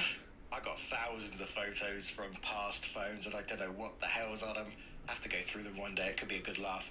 And we covered a bit of a similar story, but it was the opposite way around. It was the wife or girlfriend who found Is that photos it? on her partner's phone. And he done something similar and just had loads of photos on his phone and just totally forgot about it. And when she discovered them, she was pretty distraught as well. But the top comment on this one says, it's normal for it to feel bad finding evidence of your partner's sex life before you. Even if they didn't do anything wrong. Even if you knew it had happened. Nobody wants to actually see that or think about it any more than necessary. Don't beat yourself up about feeling bad about it. Only she can tell you why she did those things with him, but not with you. From the little explanation you gave, I'd say it's most likely A, either she tried it with him and hated it, or had a terrible experience and never wanted to do it again. Or B, she never wanted to try it but convinced herself or had someone convince her she had to do it for him. But she didn't want to or had a bad experience. Either way, it's much more likely that she actually trusts you not to push her boundaries, and less likely that she doesn't trust you enough to let you grab her wrists. The worst thing you can do now is overthink this. She gave you the drive. You stumbled across a video. Shit happens. You should be able to talk to her about this. You can ask who the guy is. You can ask about the king stuff. You can ask. She should be able to have a mature, if extremely awkward, conversation about it, depending on the situation with point 2. She may not want to answer all the questions, but you should be able to have enough of a conversation to quiet your concerns a bit. Honestly, I've had super uncomfortable conversations with my partners about things I've heard, seen, or thought that made me insecure. They suck. They're awkward, but they're important. Whether or not she can have a conversation with you about that is way more important than the actual circumstances of the video. Bonus point 4. People change as they get older, and that includes taste in sex. Not everyone who wears ripped skinny jeans at 18 will want to wear them at 26. It is normal for people to experiment with things or even enjoy things when they're younger that they want nothing to do with as they get older. The most likely I can't draw this deer without making it look terrifying. Good luck. Keep your chin up. Remember, she doesn't have to be with you. And if she's regularly banging you, it's because she wants to. Don't get it in your head. But Opie came in with her update and said, some people have asked for an update, so I guess this will be it. I'd like to thank all the people that gave actual advice on what I asked on my post, instead of judging me for whatever reason they found worthy of judgment. The advice of listening to her instead of turning the conversation into interrogation that was pointed to me by several people prevented me to actually complicate our talk. For those that just want an outcome. After our talk, I feel like I got what I needed to gain a solid footing and we're still together. Not going to pretend that it's all roses and sunshine. There is some trust that needs to be rebuilt, and I still need to process the image of the video. It is still fresh, so my brain keeps pushing it forward, but I feel that I just need some time to let my brain shake it off. The original post was long. This update might be as well. She read this before I posted, so all I've written was with her consent. Got a call from an old friend of mine to check up on me because my girlfriend had called him worried about my behavior over the last 2 days. When I said it was something that I would need to talk to her, he said, that's fine, just remember that Kat is not Mary, an ex of mine. Don't bring that baggage with you. If you have an issue, talk it out, but don't put on your girlfriend someone else's blame. It was like a light switch that flipped. I've been so freaked out that I didn't even realize that a lot of what I was feeling was past trauma. I was being brought up front and boosting my reactions. Basically afraid of going through something similar again. When she got home, she was already wanting to speak with me. I told her that if she wanted to take a shower, I would make some tea and we would talk. I told her that I loved her. I wasn't accusing her of anything or mad at her. I was going through something and she was the only one I could speak that could help me move past it. That I needed her to be honest and not try to hide things from me. When she agreed, I'm gonna be honest, how he's reacting would make me dump him. Hard drive for those photos. Were you aware that there is a video of you and someone I think is Mark having sex? That's not possible. I deleted that years ago. That is what she said before breaking down in tears. She hugged me and I hugged back, by instinct mostly. In between the sobbing and crying, she begged me to not get mad and let her explain. I repeated that I wasn't mad. I would hear what she wanted to say. She just needed to be honest with me. Once she calmed down, she told me that it happened around 3 weeks after her 19th birthday. She'd broken up with her high school boyfriend about 2 months prior. They were both pretty drunk, hanging out at their apartment living room after a night out, and then things just escalated into physical. She said the next morning they both felt extremely self-conscious about the whole thing. The reindeer Mark disapproves, was really right? freaked out that she might think he had taken advantage of her because she had a recent breakup. She was concerned that Mark had feelings for her because she only saw him as a friend. They ended up agreeing that it was just a drunken hookup that none of them wanted to follow up on. At one point, Mark asked her if she remembered making a video. They checked both their phones, and there was a video and photo on her phone that she deleted then. She never saw them again and believed them to be gone. According to her, they avoided each other for the next couple of months because of the awkwardness, and nothing else happened. I'd been watching her while she spoke. She kept eye contact while speaking. Seemed tense, but nothing unexpected. All in all, I saw no reason not to believe her. Handcuffs and all, joke birthday gift from her girlfriends. Just happened to be there when they went to the room, and they thought it would be fun to open the set. Feels like there's more to the story. This is sus. At the time, I had more pressing questions. As for not telling me in the first place. When she started dating her ex, Mark was out of the country, so she never mentioned that happening to her ex. When Mark came back, her ex was already showing signs of being jealous and controlling without much reason, so she decided to not throw gasoline into the fire. Mark started dating a girl and mentioned that they had been together once a long time ago because she asked. His girlfriend told her ex-boyfriend in the middle of a group outing. Her ex exploded. She ended up breaking up with him. Things went a bit out of control to the verge of harassment/stalking. Mark's relationship imploded sometime later because the girl saw Kat breaking up with her ex as proof that she has feelings for you. and became right? a bit crazy. Like, this She never told me. Oh shit, did my phone just die? No!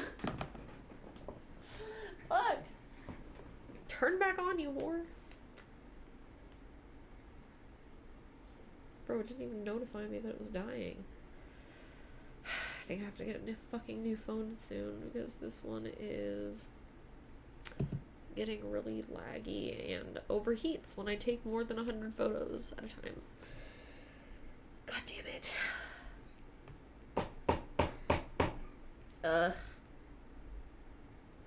Turn on. Turn on, you bitch. Okay, there we go. Jesus Christ. I can't believe it fucking died. Okay. Come here. Oh my god, turn on.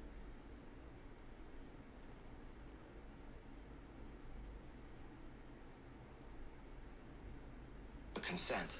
There we I got go. a call from an old friend of mine to check up on me because my girlfriend had called him worried about my behavior over the last 2 days. When I said it was something that I would need to talk to her, he said, "That's fine, just remember that Kat is not Mary, an ex of Way mine. back. Oh my And god, let bring me that skip baggage forward. with you." In between the sobbing and crying, she begged me to not get mad. It happened around 3 weeks after her 19th birthday. Oh my god. She'd broken up with her high school boyfriend about her ex. Mark was out of the country, so Mark started dating. Things went a bit out of control to the verge of That's close enough. harassment That's close slash enough. stalking. Oh my god. Mark's relationship imploded sometime later because the girl It saw does Kat explain breaking up the with her weird ex as bracket proof folder that she has name. feelings for you, and became a bit crazy. She never told me because in the beginning she wasn't sure how I'd react and was afraid I went her ex's path. And by the time she figured out I wouldn't go that path, it had been so long that she just let it go. She apologized and admitted that was a bad call on her part and should have told me and let me decide how comfortable I was with it. When she spoke about her ex being abusive, I gently asked if he was the reason for her issue with being held by the wrist. He wasn't. He was verbally and psychologically abusive but was never physical. It was someone else after she broke up with her ex, someone that belonged to her friends group. Apparently had a secret crush on her, was drunk at a party. They were alone in a small balcony and she friend-zoned him when he proposed. He got close, she placed her hands on his chest to try and stop him, and he held her by the wrists and pinned her against the wall. One of her friends saw it through the window and helped. The guy was cut off by the friends group and the last time she knew, he left to work somewhere else. Still, she was aware that if they were alone it might have been a lot worse, and when I did it to her it was just a response to the memory. Also, this actually explained some behaviors of hers when we started dating. She looked like she needed time to make sure she was comfortable to be alone with me.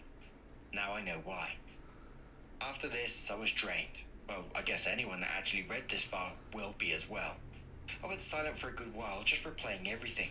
She came to me, held my hands, and apologized again. She said she couldn't let what I saw disappear, but it was really in the past, and she just needed me to tell her what else she could do to make things easier for me. The framing of this is so odd to me. Why is she having to apologize for anything here? She did something that caught me completely off guard.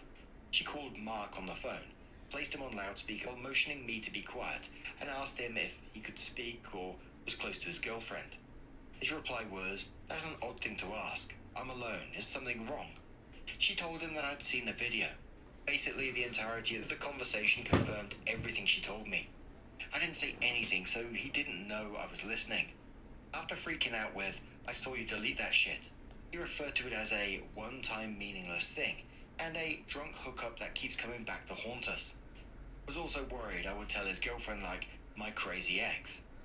So after all this, she asked me if I needed space, but I told her I wanted her near. If she didn't want to be with me in bed, I could sleep in my study, but she wanted to be close as well. The framing of this is so odd to me. Didn't go to the party as it was planned. Talked and just kept each other close. She and Mark will take a break on their friendship. Well, to be fair, the handcuffs thing happened before the other thing happened. Distance is better at this point.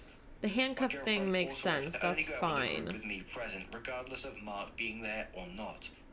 Other than that, I just asked her to give me some time, and I can't tell what feels off about this story, but something feels off about it. The stress that I built up before that. Maybe it's the way that he's reframing this as like the ground under my feet, so I'm optimistic. I think that now, after talking it out, I just need a bit of time to let it settle. I don't know. The top It's comment on very this one weird. says, if it keeps coming back to haunt them, they should break off their friendship for good instead of taking breaks. And there was a mix of comments below this one. Some people saying they're glad that they was able to work it out. Others saying, you know, it wasn't his business to be going through that folder. Yeah, I in the first place. kind of feel like it wasn't really his business to be going through it a little bit. Other people saying, you know, her sexual history is just none of his business. Yeah, it kind of is none of his business. And other people saying about, you know, her history, that she's not to blame for any of this. I think it's the way that he's framing things. I think it's the way that he's, like, immediately suspicious of her. I think it's the way that his friend had to point out to him that he's mapping his feelings from his ex onto her. I think it's also the fact that, like, he's having her apologize? What is she apologizing for? Like, that's so weird to me. Literally, what would she have to apologize for in that situation?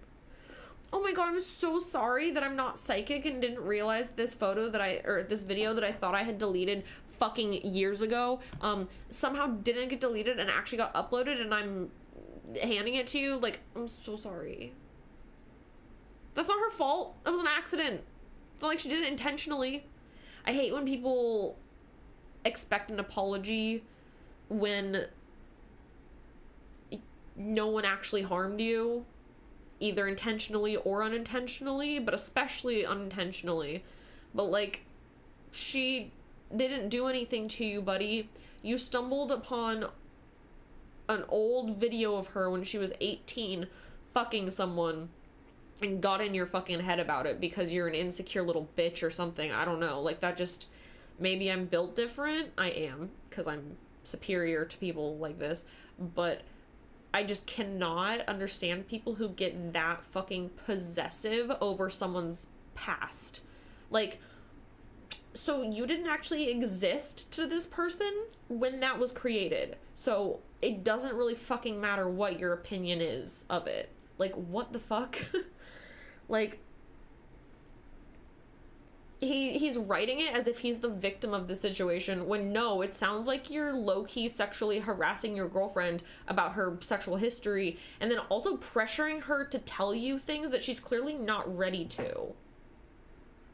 You're like, is that the reason why you don't want to be, like, held by the wrists? Like, maybe she doesn't want to tell you about that yet. Maybe she's not ready, but you kind of pressured her into, like, explaining herself. What the fuck? Like, that's a weird assumption to make.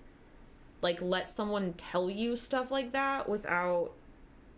Like, it'd be one thing if he was like, oh, well, that, like, I was just wondering about, like, that stuff, and then she volunteered that information, but he specifically asked her for it, which I feel is weirdly invasive. And, like, dude, what the fuck?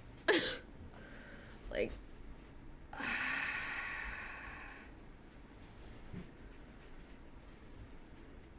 like, you literally just had to talk to her, but you turned it into a whole fucking thing and just, like, spiraled in your head. Like, that's super weird.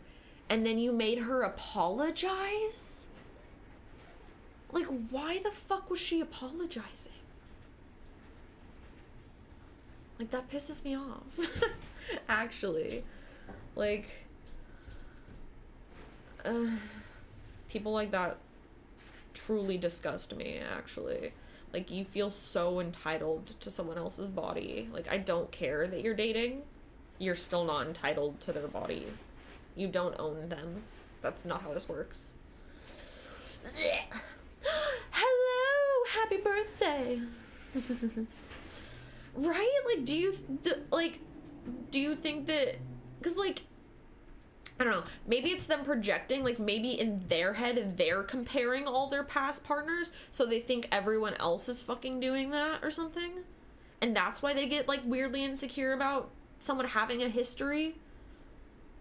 Like, I'm sorry, but I'm gonna assume that when my boyfriend's single, like, he might have fucked some of his friends. I don't know. I don't care. They're not currently fucking. That's not my problem. Like, what do you mean? Like, sometimes people fuck their friends, and it's not that deep. And then they go back to being friends. Who cares? Who cares? Like, anyone who's, like, a well-functioning adult can operate within that system just fine. Like, oh my god. Like, what the fuck? Like, I would dump him so fast, bro. Like, the second...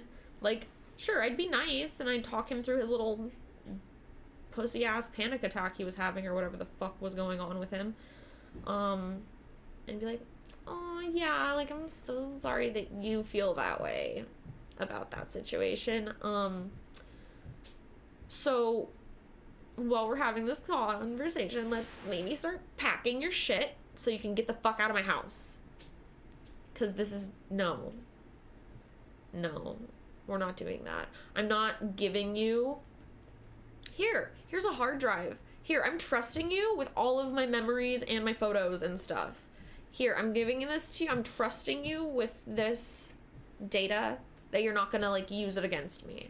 Here you go. Boyfriend that apparently is supposed to love me. Here you go. Here's the data. Actually, I found a nude video of you having sex in a way that we have not had sex yet. Can you explain this?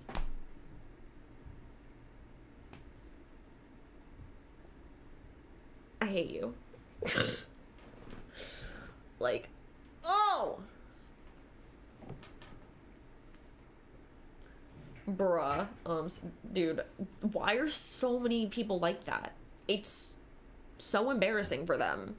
Like, the second someone gives me a hint of being like that, I turn to bully mode. I turn to, I hate you, I'm gonna destroy your life, and make you rue the day you ever fucking spoke to me mode. Because what the fuck is that? They need to get put in their place. I hate it. I hate it. I hate people who, like, don't experience shit, punishing others for experiencing shit. Like, oh, gross. So gross. Like, just jerk off to it like a normal person and move on with your life. Holy shit. Fuck.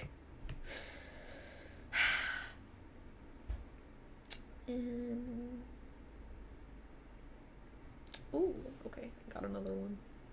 Am I the From asshole Marky here this time. for leaving my boyfriend behind when I found out that he planned to have a traditional family? For context, No, they're always the worst at sex. They've never had sex before because they're really hanging on to the fact that, like, being a virgin makes you more sexually valuable on the sexual marketplace. We both come from the same culture and Like, that's literally them. college. But while I wanted to move abroad and study further, Meanwhile, considering the stay a safety of living in virgin, my home country, die a virgin. his plans was No that one he would cares. stay No one and will be take there care to of his cry family. because you're a little We were both bitch. the eldest children of the family. Neither of us were technically willing to I need, adjust. like, one more Christmas thing to draw. What made me dump him was that he just turned into a different person in the last few months of the relationship. He wanted me to act like a traditional woman if we were to have a proper family. Ew. He would constantly say things like, women have been historically adjusting for their loved ones, and you can say every single woman was unhappy about it? I would also And like the address to the why sexual are you marketplace. so selfish? Does our future not matter to you? Do you trust me No, enough to dude, take care okay, of it? I've been with And one whatnot? virgin, and that was a big mistake, and I literally never again will ever fuck anyone who has had less than 10 people they've fucked. That's like my bare minimum. You've had to at least have fucked 10 people before you can enter. Alright, you need experience. Okay, like my boyfriend's body count is high, bitch. And that is a good thing for me. Like, I take that as a good thing. That is a positive in my brain. Like, that's a bonus. But everyone decided not to take sides. It means he knows what he's there was doing. no drama. I've been single for the last 2 years and have Like, traveled a lot. I'm saying this like I'm joking, but I'm so fucking serious. This was the first time that This I has went been my back rule after since, 2 like, years I was because my cousin just had a kid. in I did not high school. intend to see Like, or call my I can't. ex, I can't. But I met up with my college friends, and most of them, including my Exactly, ex, live in Vincent. my It's exactly hometown. like a Disney ride. So I knew to see all of my friends, I had to see him. It was so awkward. but we were both silent and just nodded at each Cinnamon other, sticks. and I thought that would be it. But one of his friends started talking about his fiancée, and he's a bit of an asshole, so he said, Opie, I'm so glad you left him behind because you didn't want to be happy in our traditional families. Now another will get to experience the real meaning of family. Shut joint the Indian fuck family. up. I just laughed it off awkwardly, and a couple of people shushed him. My close friends were very embarrassed and promised that both my ex and that guy would not be invited again. But my ex left me a text, as he's got a second number, about how his friend was just defending him because I was flaunting my new life when I obviously wanted my ex to be hurt by it. Girl. That I dumped him for just a better degree.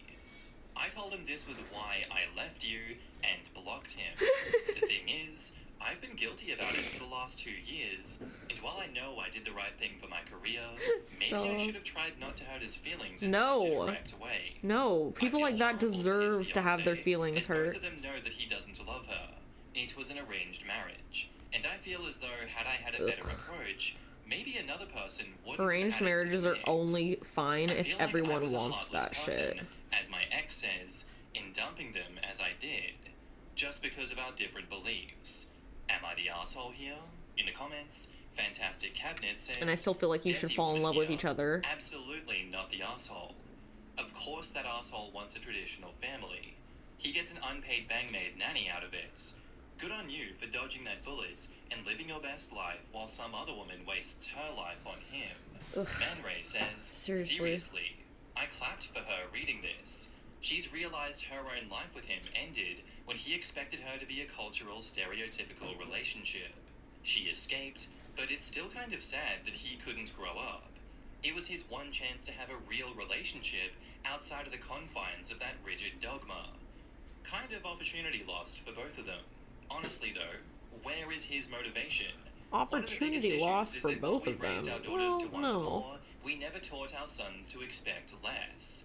He's probably going to be absolutely fine chugging through his life with his little woman. Sad for her that she's stuck with a man like that. That was my take on it too. Like, stand He's the up, one who's going to ladies. have to You face the deserve fact better. that his That's own petty embarrassing bullshit for you, led to please. him losing the only real relationship he ever had the chance How are you not for. embarrassed? Not that I personally feel sorry You're taking for him, care of your but husband like he's your the event child. That's says, embarrassing. Not the asshole. You dodged a massive bullet. Traditional households are essentially households where women work full-time, do all of the housework, and all of the childcare. You aren't just responsible for your husband and children. You are also responsible for your in-laws, who will likely live with you. I've seen the women in my extended family live this lifestyle, and I know for Right? sure that I I just would feel have like never lasted. Ugh. And yeah, Arranged Opie was marriages smart are enough only to get the chill hell out if of it's there. like you're That's arranging a commendable. She date saw for them what was to coming meet, ahead of and then her. they get to She sees choose everyone past else that living point. traditional lifestyles, and Then knows that's sure, not what she you can arrange wants. dates. Play I have no matchmaker all you sympathy for fucking her want. ex. He deserved But to be let left them behind. make the He's not match changed. themselves. He just came back at her with the same bullshit. He deserves whatever misery he is Yes, going go through. cry at your boyfriend. Sucks That's to his be job. him, but when you have no self-awareness and no ability to reflect on your actions, these are the consequences of that. You know, not an asshole for putting yourself first, OP. And now, on to the update. I wasn't going to do an update. I just wanted to ask the internet, which is a stupid place to go, I know, but I needed a neutral opinion because people around me either hate my ex or hate me. I'm still at my parents' place, and I told my dad what happened at the gathering.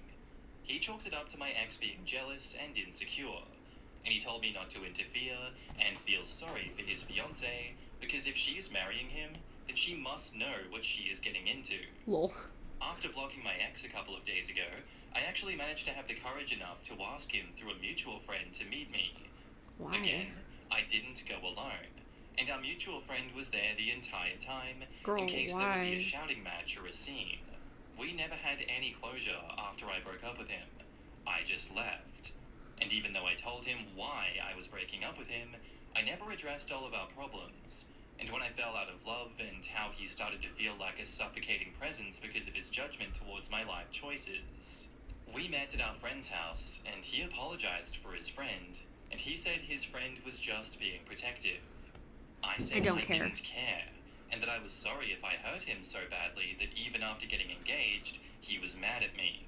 I know many people may call me a doormat for saying sorry, but I did it for my peace of mind. I don't want to keep any regrets. That didn't feel like a real not from sorry my to me, side. so I think it's My fine. ex did not scream, but he looked agitated and spoke for a while, and I listened. His main problem drawing was an not with me orange. dumping him, but the fact that I have always flaunted that I was out of his league. For context, my family is technically well off. My family has mostly So, liberal people, you're so not only are children in my family not taught that much shooting gender roles, out of your league, most then? relatives, including Maybe you my should parents, shut the fuck up. never approve of their kids marrying into a religious family. How that made me flaunt anything, I still did not get. To sum it up, my ex said that I made him feel like he was never good enough for me to marry him. You weren't. I certainly didn't love him enough, or I'd compromise. Right, 'cause you and he's weren't only good felt enough. inadequate our entire relationship. You weren't because good I enough. acted like I was too good for his joint You family. are too good where for him. wives and mothers are still expected to wake up at the arse crack of dawn because women.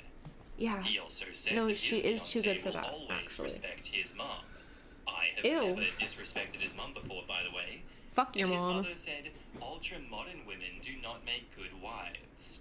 He also told me he felt like I keep on flaunting a picture-perfect life abroad, and he felt awful because he lost me because he was not born as privileged as I was, and he was Buddy. stuck here. I didn't feel like I needed to explain anything more to him after he was done speaking. It was okay. Honestly, it's kind of relieving that he is a bit of a red pill idiot and that I hadn't caused any actual damage to a genuinely good person. The only Did you positive think stuff that was a that he said possibility? I had a picture-perfect life abroad, Girl, because you I are don't have delusional. that. It's a new country, a new culture, and a new language. And while the quality of life may be more, and I have my good days, that doesn't Absolutely mean that I don't delusional. struggle. I miss my language, my home, and Oh, my my phone parents is- a lot. Just because you post Still at selfies only of 1% places is doesn't mean why. life is all sunshine and roses, unlike what social media thinks. It was relieving ultimately. I don't think I even know what closure actually means, and technically I'm doing good in life, all things considered. I'll be okay. Mostly. Thank you guys. You were all very nice in the replies. In the comments, Vivid Farm says, sounds like he made himself inferior. He thought that you were out of his league, therefore you must also think that. Be glad you dodged that bullet. His mother thinks that women who are ultra-modern don't make good wives. Is that because they expect a man that can actually adult and not have to mother them as well as work full-time? Yes, that raise is why. kids, and have a spotless home? OP says, his mom actually reminded me of the horrible mother-in-law from Marry My Husband K-drama sometimes. Oof. She used to be a nightmare because she treated his sisters like shit and kept on spewing sexist norms that even had nothing to do with our own religion. Square Minimum What says, even? good. I wouldn't call you a doormat for wanting closure. He said his piece and confirmed that you made the right choice. You did the right thing. It's good that you got some closure, even if it wasn't exactly what you expected. He's clearly got some issues, and it's good that you're out of that relationship. You don't need to explain yourself to him, especially when he's blaming you for his own insecurities. It's okay to be relieved that you didn't waste more time on someone who is not right for you. You're doing great, and you'll be okay. Don't let him get to you. Closure is overrated. Closure is Closure the overrated. fact that the Revenge is relationship amazing. didn't work out. If you genuinely don't know why, then odds are it's just the other person's weirdness, and you shouldn't worry about it. In most cases, like this one though, you already have a pretty good idea, and rehashing it with the other person isn't going to bring enough clarity to be worth it. Yeah, what's the point? Yeah, and while I respect that OP did want to get the closure and went out of her way to get it, I think it was just a waste of time. Yeah, very big Like, waste of time. You already know why you broke up with this guy, and he's kind of abused you in that right, and you've blocked him rightly. The story should end there. That you go out of your way to meet up with him and have him spout bullshit again. How is it not obvious that this was going to happen? I don't understand. I don't either. He's a dickhead. He's You always don't been a waste your dick. time or Like, energy what on the this. fuck? You could have been spending that time instead with family and enjoying yourselves. I don't understand I don't her. think he gained anything positive besides the fact that, yep, Now I know exactly why I broke up with him, and he's Like, only you gotten already worse knew since then. that. Regardless, thank you for sharing your experience with us, OP. It was insightful, to say the least. Yes. Some people, in fact, Right? Lemon's so up to a good. breakup It was so instead of good. having their hot boy summer, hot girl summer. Oh well, sucks to suck. I'd love to know what you guys think about this Oh one my god, it's down already below. 5. My wife's friend cheated on her Okay, we're going for fiancé another at her hour. bachelorette party. My wife And then I'm doesn't leaving think you it's for that dinner, big of a deal. and then I will be Hell, over on A Fansly. few weeks ago, At 7. my wife went away to Miami for one of her best friend's bachelorette But I have to, party. like, After she got back, I overheard a conversation between my wife and another one of her friends Be that was cuter, also at slightly. the bachelorette party. Long story short, the bride-to-be cheated on her fiancé while she was there. Ah. She met a guy at the club, took him back to her hotel, and they had sex. I was shocked. Ah. To me, this was a big deal. The wedding is in a few weeks. But my wife didn't think it was that big of a deal. Why? She said she shouldn't have done it, but it was just sex with a guy that she'd never see again. Just one last fling before What? her friends settled down. What? Nothing to call off a wedding for. What? I couldn't Excuse believe you? what I was hearing, and my thoughts immediately turned to my wife's own bachelorette party. She went to Vegas for the weekend. Like, with what the the same hell? group. If she didn't think it was a big deal, did she hook up with someone while she was there? Yeah, that's what I would She think. swore on the life of our daughter that she didn't. Yeah. She admitted to dancing and Sure about flirting, but nothing more. Okay. And this led to a larger conversation on Okay. her thoughts on emotionless sex. Another shocker was that she admitted that if I was the type of guy that would be okay with her sleeping with other guys, that she would probably do it. She knows I mean, that's wouldn't fine be okay to with admit. it, so she has never brought it up. She again said that sex isn't love, and that she has always been able to sleep with men and not get attached. Her friend That's thinks the fine. same way. Now, But I'm you're not in a thinking about relationship. divorce, but I feel like my entire world has been turned upside down. What does everyone think? Edit, I wanted to add one more thing that gives a little more insight into her thinking. She mentioned that if I had an affair that was purely physical, she would be able to forgive me. But if it was emotional, then it would be over. I'm the complete opposite. If my wife had an emotional Girl, affair, neither I of would these see it are as something I acceptable. could fix. What? I don't know if that's just a guy thing or not. No, that's In the you being an comments, actual Tara dumbass. Savage says, one last fling. I'd She's be kind of upset right with that it- others. One of I the asked, "Do you the actually emotionless think that one she could do is this without being easier to confronted with recover proof?" from than the Not emotional even cheating, one but bit. both are He bad. tipped his hand on Both finding are out, bad. though. If he approached it feigning the same sentiment about emotionless sex, he might have gotten admission out of his wife. If it's no big deal, why hide it from her future husband? The argument falls apart right there. That Yeah. and that OP is going to come back to the comments section with everyone on Reddit telling him that it's pretty obvious his wife has cheated on him at some point. Yeah, she Gonna be definitely a tough has. Thanksgiving for OP. Yeah, my friend banged a guy, but me? Oh, nah. I just danced and flirted. And by the way, Yeah. I'd totally be up for banging random guys if you're cool with it. Just putting it out there. OP, please read this comment Buddy, a few just times. it's not. Yeah, that right there, that's grounds for people to divorce. And I know you guys are always like, stop trying to break people up, stop trying to say divorce. But again, if this mindset is not a problem, why does it have to be uncovered so far into the future? Why does there have to be a It's lie so of weird. omission about something like this? Is it something to be afraid of? Is it something to hide? And if so, why? Explain why. Oh, because you know that your partner's not going to be cool with it? Then you know what? I wonder don't why. blame your partner for leaving you if they find out about it, and when they find out about that. I really feel like OP's wife is trying to downplay this entire situation to him, because what I'm hearing is craziness. None of this is cool. Her saying, oh yeah, I'd totally be down to bang other guys if you want me to. You know your husband. You know his thoughts on that. You know that's not cool. Don't throw that in here. To me, that's genuinely just asking to start an argument. Like, where is she getting off on this? What's going on? I think the help Oh you my need right now, OP, Okay. is to sit her down, have a longer talk about this, and potentially go to marriage counseling and sort this out. Oh my god, phone, stop And falling. now on to the Stay. updates. Anyway, many of you told me to tell My the phone's fiancé. pissing me the fuck off I today. debated it, but another one of my wife's friends, let's call her Claire, who was also at the Bachelorette weekend, beat me to it. The whole scene was quite dramatic from what I heard. My wife and Claire were over at the house of the friend who cheated, let's call her Wendy. When the fiancé came into the room, Claire said to Wendy that she needs to tell him now, or she will. Oh The shit. fiancé pretty much knew what she meant, and basically broke down. There was a lot of screaming Poor guy. and crying. The fiancé took it really hard, and Duh. as of now, the wedding is off. I'm shocked. I'm so surprised. My wife looked shaken when she came home. She ended up apologizing for making light of the situation, given how much pain it caused the fiancé. I told her Are you no dumb? shit, and she admitted that her views on this were obviously much different than most people. Are She you gave me a hug Are you and said stupid? that she would never be able to live with herself if she hurt me like that. Oh, now she gets it. As for what Buddy. happened on her bachelorette, Buddy, Claire she's was having present this for my reaction wife's because she bachelorette is as foreseeing well. her future. Claire and I have also been friends for years.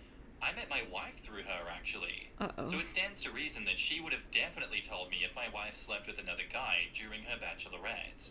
So I suppose I'm satisfied for No, now. In buddy. comments, Buddy Inevitable You are says, very Your stupid. wife sounds somewhat low empathy, but I suppose if this concrete event of seeing others' significant distress and pain over infidelity taught her some empathy and compassion, that's a good thing. What the I would store this hell? memory in your mind, though, as she doesn't have a solid moral compass, clearly.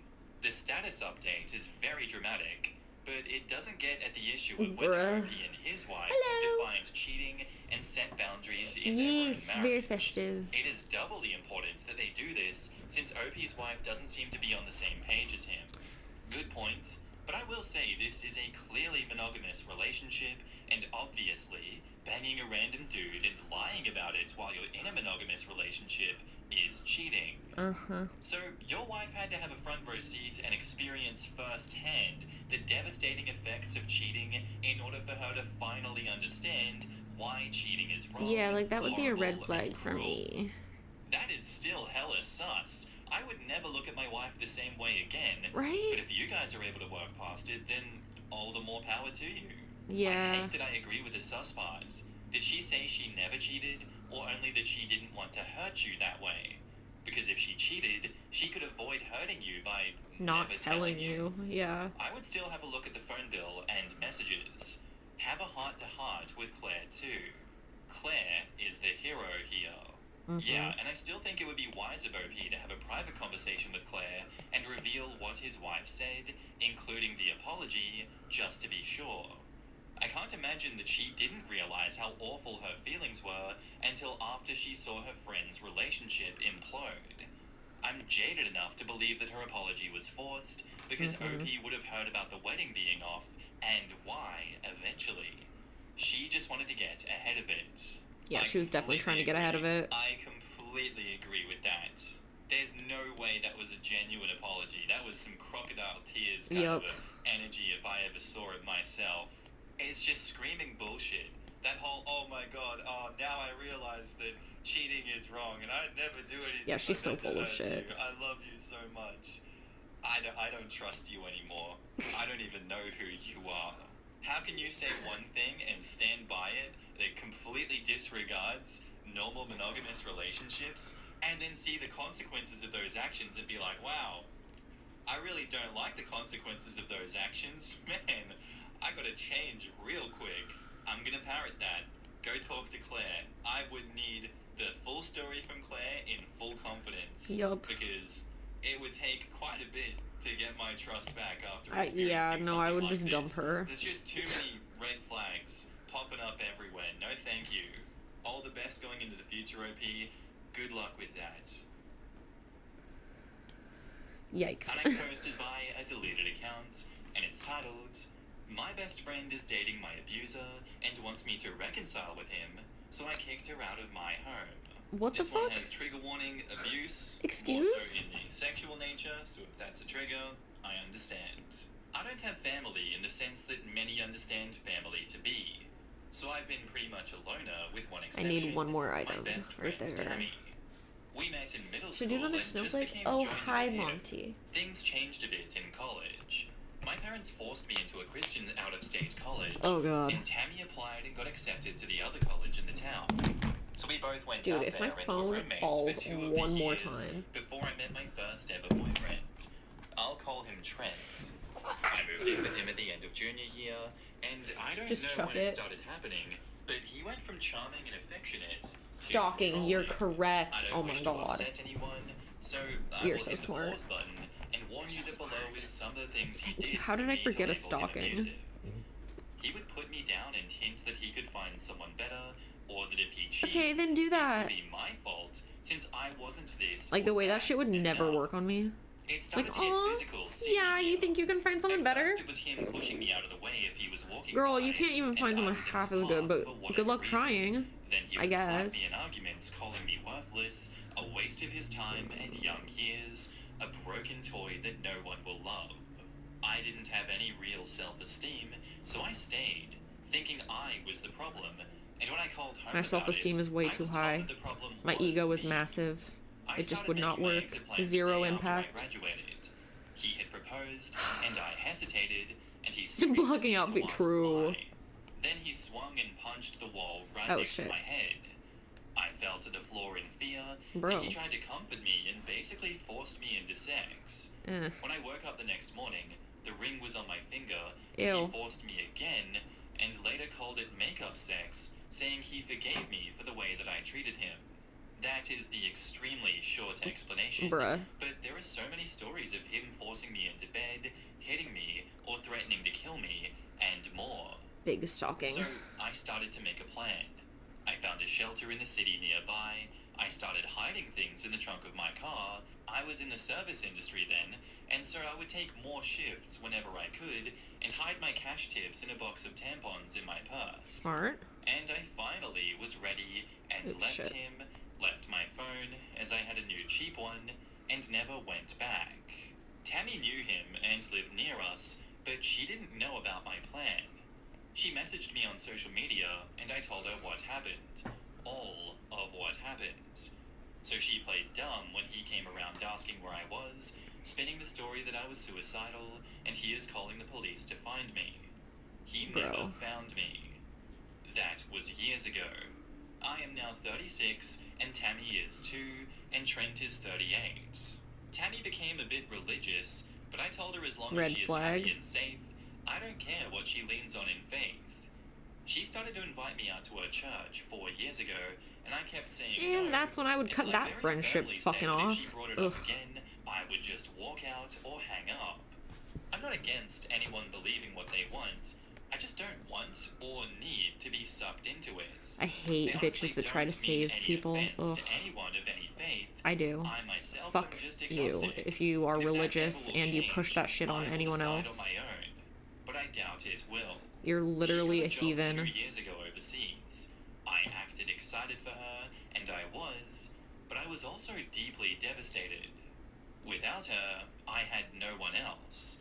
And by this time, If you I feel wasn't the in need to contact much with proselytize, family, and I do have surface proselytize level yourself friends, first. but no one that knows me in the real sense. I worked it out with my counselor and just carried on. We stayed in touch online and video chatted a lot. She would show me London, and I would show her my transition to moving to Texas. We would chronicle our Yeah, I am experiences in also new against cities, people just and believing then whatever, one because, day, like, it QAnon started to slow happened, and I down on fear her that end. we Right should around the time she went to probably visit a friend in our discourage old that. college town. She then asked me if she flew to Texas sometime this summer, could she stay with me for a few days, and I excitedly agreed. So, early this month, just a few weeks ago, Girl, get out of she Texas. came here. She was off the whole first day, but I figured that she was just tired. Then the next day, we went out and got drunk. She started to cry, and I got us an Uber back to my place and asked her what was wrong. That's when she asked me not to hate her and told me everything. She's with Trent. She's been with him almost a year. I was too stunned to even say anything, and she went on and on about how it's not what I think, and he's changed. She told me he found Jesus and turned his That would life piss me off around so fucking and bad. deeply regrets the way he treated me. Oh, that would The make me more she homicidal. talked, the more I just shut off. I didn't even have it in me to feel anger. I just stared at her. I think I'd beat her frozen ass, as she actually. talked, I think until that would she make me said, snap enough to beat her "Please ass. just say something."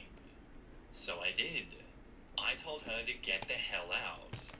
She started to explain it all again. She hated him forever, but they kept running into each other. I don't She care, goes to bitch. church and showed he has changed, blah-de-blah-de-blah. I didn't interrupt her, but when she stopped talking again, I just repeated myself. She argued more, and I would just listen and repeat until she grabbed her stuff and left. Good. You It were was way silent too nice, between by us the for a way. week, until my dad texted me that Tammy called my parents crying and told me She to get over called myself. your parents. After all, it's not like I wanted to get back with him, right? And that's what I get for living with a man that I wasn't married to. And then she texted the next week, rehashing her arguments, and pretty much demanding that I video chat with him to see for myself that he has changed and to forgive him. She then blamed I would me tell that her they can't take the that next she's steps in their lucky that police relationship are not because involved. I don't Stay have the a fuck away from forgiving me. heart, and that I was malicious when I kicked her out. I have spent all of this week trying to figure out if I'm insane to think this is a huge betrayal. A deal breaker. You're insane I mean, who for even dates putting their up friend's with this for more than 2 ex-boy? seconds and not This- just beating her I blocked ass. her after she hinted that my version Like, of I, things was like, dead exaggerated ass. and malicious. Hands would be But I don't thrown. have other friends to turn to about Objects this. I would don't be think I launched. am, but What do you mine mean? and her family I, like, thinks I am girl, the you wouldn't asshole even be here, able to pick at up your least shit to for get out of my hanging around house. in a strange Like, that shit would be city out the alone window. when she What was do you just mean? being honest with me. Am I? In the comments, 410 Rider says, your so-called best friend is playing you for a fool, and you gotta call it like it is. A hot mess wrapped in betrayal. Dating your abuser? Girl, that's not just crossing a line, it's leaping over it with no looking back. Kicking her out wasn't just right, it was necessary. You don't need that kind of disrespect and trauma reopening. It was truly nonsense nicer in than your I would have life. been, And her honestly. trying to preach about forgiveness? That's her trying to wash her own guilt away, not about helping you heal. Listen here, don't you dare feel bad for putting yourself first. You ain't no rehabilitation center for poorly raised folks pretending to be friends. Cut her off, cut that noise off, and don't you look back. You are not the crazy one here. She and anyone who is siding with her are. You keep that head high and that door shut to toxic messes like that. IX Riser says, cut her off and cut your damn family off, OP. They are siding with your abuser instead of their own daughter. Yeah, that's They are so not a unhinged. family to you. You are worse with them in your life. You will make new friends. These people are all toxic and are just going to keep hurting you. Rip off the band-aid and get rid of all of them. Who here can see that the abuser went after the ex's friend to stay close to OP? Yup. It is so effing obvious. And that their relationship can't move forward until he Yay. gets FaceTime with her? Yeah, that is manipulative AF. Not Can't the wait till he asshole. fucking does the There's a same thing to reason her you're and then she supposed comes to crying like, pray oh my this god, you were right! She's Like, trying to downplay the yeah, abuse was that I? you suffered, Fuck you. Which is horrendous. I have I a feeling don't that she may care. understand You should have this listened, someday. shouldn't you? And if he had really actually changed, he would have tried to send you an apology. But you still do not have to forgive him. And that is why the easiest advice for situations like this is just cut off everyone that is enabling the abuser that refuses to see reason. If they know what the narrative was from the start, that he was abusing you and threatening your life and assaulting you like that, they should not be giving in to this propaganda. And it's just crazy how effective propaganda is and how easily swayed people can be. If you yourself, OP, can understand that everyone else here is just objectively wrong and that they will not see reason, especially if you have a heart-to-heart with them, a transparent conversation with your family and be like, hey, surely you guys realize how messed up this is, right? This isn't cool. Nope, and I don't they understand don't. why you're encouraging it. Just cut them off. We don't need some Seriously. cost fallacy in our lives. It only serves to put us in further danger.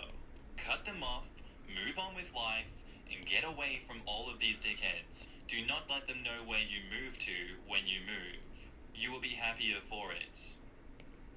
Seriously. And now, on to the updates. Sorry to everyone who reached out and I haven't responded to. I honestly haven't been using the app as I had to change phones swiftly at one point and forgot the password when trying to log on my new device. It took Trent 2 weeks. I had a full-time job, but also a part-time service industry job as a bartender. He showed up at the bar. It's a small bar, and one of the regulars, Daisy, female 30s, is one of the folk that I did confide in about Trent and Tammy. When Trent walked in, I happened to be chatting with Daisy, and she saw my reaction. She asked what was wrong, and I told her that it was Trent.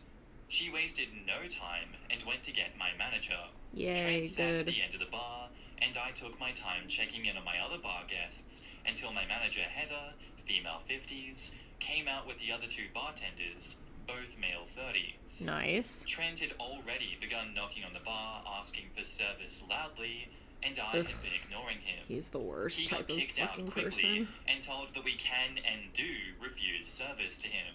I got texts from a number saying that it was Tammy and begging for me to answer. She called 4 times, Bitch, and I didn't answer. Go away.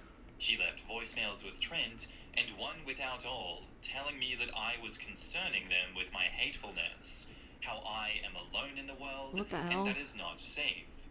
Who would I turn to if someone broke into my house at night? Who do you think is breaking Things of in? that nature, Who do you and think religious exactly is acts breaking were in? I was still on the clock, and Daisy suggested that I stay at her parents'. I know her mum, who sometimes comes with her to the bar. At that point, I was shaken enough to take them up on it. Daisy's mum, Rose, female 60s, has been sweet enough to let me stay rent-free for as long as I needed, Aw. but I eventually moved in with one of the servers at the bar. She helped me look for legal representation, and I filed for a Good. restraining order using screenshots that I had emailed myself prior, old voicemails, and though we could not prove harassment on Tammy's end, Trent had said enough in the voicemails and messages he had sent that it qualified for a temporary restraining order. I'm Thank safe for God. now, and the hearing is in January. No one knows where I live currently, and I've shut down all social media. I've been no contact with my family, as they've been pushing me to give my address so that they can send Christmas presents. Bro, But what when I the gave them hell? a PO box that Daisy is allowing me to use, they got angry that it wasn't an address, and that was suspicious enough for me to not trust them. Yeah, what It's the fuck? strange, but I slowly am making friendships, and seeing a counselor helps with the stress. Trent is pretty much blacklisted from the square of bars where my bar is, as word gets around. I've not Lol. walked alone a single shift since. And that's my update. Not perfect, but I remembered my password when I was checking my email for any additional stuff to send to my lawyer, and wanted to let every person concerned about me know that I am okay. When Bro, this is that's resolved, crazy. I will try to update with more detail. In the comments, Raymond Beaumont says, quote, "Who would I turn to if someone broke into my home at night? What, did she want you to turn to her so she could start dating the intruder?" That's crazy. Stop. That sounds like a threat in my book. AKA, we know where you live. Interesting how Tammy tried to isolate you by claiming that you have no one to help you. Yeah. And then it turns out you have Daisy and Rose and your boss and co-workers and the people who run the surrounding bars. Classic abuser tactics. Yep. Sadly, she must be learning from Trent. Stay strong, you've got this. Yep, she is a Next, lost I noticed cause. the hell out of this by the end of the update. OP is surrounded by support, and she didn't even see it because of the isolation from Tammy.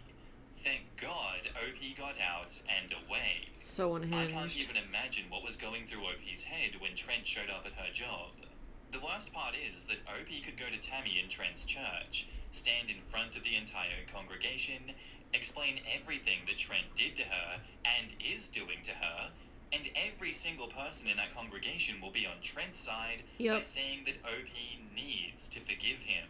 Yup. It's a good hypothetical, and I agree that is most likely to happen in that case, but I don't think that OP would be stupid enough to put herself in that situation in the first God, place. I'd hope not. I feel like that's just asking for more people to come after you if you were to do that. It's a bit of a 50-50 ending on this one. You know, it's kind of just reflective of reality. When you don't leave town and you stand your ground, you kind of just have to live in fear and protection for quite a long time. Yep. Until whoever is harassing you leaves you alone, if that ever happens. Or goes to jail. In a perfect world, you just up and skip town to somewhere that they will never find you, start life again, not have to worry about checking your back constantly, but that's not the world that we live in, and it's unfortunate. Even though you deleted your account, OP, I do hope that you come back and update us on anything else that occurs, and I do hope that you're okay going forward. Thank you for sharing your story with us. And that's where I'm going to end today's episode, guys. If you liked it, let me know what you thought of it down below, and I'll see you. Alright, one more. 5:30 is feeding time, yes. Yeah, we got one more video. And then I will leave you for the night. Am I the asshole for ignoring the groomsmen? This happened at Wait. a wedding that I was a bridesmaid at a Hold few on. weeks ago. That's literally the story we just listened to. The heck? They both posted that video. That's funny. My mom changed my wedding cake behind my back Okay, there we and go. doesn't know that I know. What should I do? My fiance and I get married this fall, and the cake has been a huge point of contention with my mom. Long saga, but the gist is that we wanted a dessert bar or cheesecake instead of a traditional There we go. cake. My mom initially insisted on having at least a small cake for just us to cut. We compromised and got quotes. Right before we put a deposit down, she decided that having just a cake for us and not for guests is tacky. So we needed to get a sheet God. cake to serve as well. Oh my god, We were dude. annoyed because she was the one to suggest it, so we cut our losses and opted to do tiered cheesecake and mini cheesecakes, as we originally wanted. Alright. My mum would not let this go for the past course 6 not. months. She then decided to focus on pushing for a groom's cake. My fiance did not Dude, want one. what? When I told her this, she said it's really only a groom's cake in name and not about what he wants. That's the whole I told point of her a groom's firm cake. No, multiple times because she wouldn't give up. That brings us to this week. I got a text yesterday saying that she was at the bakery and paid for the order. I got surprised because I never included her in those communications. I called the bakery today and was told by a very apologetic employee that my mom had added a multi-tiered groom's cake Dude. with different fillings, flowers, the whole kit and caboodle. We still have cheesecake, but I feel like it'll look silly next to what is essentially a wedding cake. My question now I would be is, so mad. what do I do? She doesn't know that I know. Uninvite her I'm and cancel furious it. and hurt, and obviously it's just a cake, but it's not really about It's that not now. just a cake. She went behind my back and crossed multiple boundaries after I told her no. Am I being a bridezilla for not letting her have her traditional wedding cake? No. In the comments, Knitinator says, She's unhinged. cancel it. Cancel it now, and give all your vendors a password that must be given Yup. before any changes are made.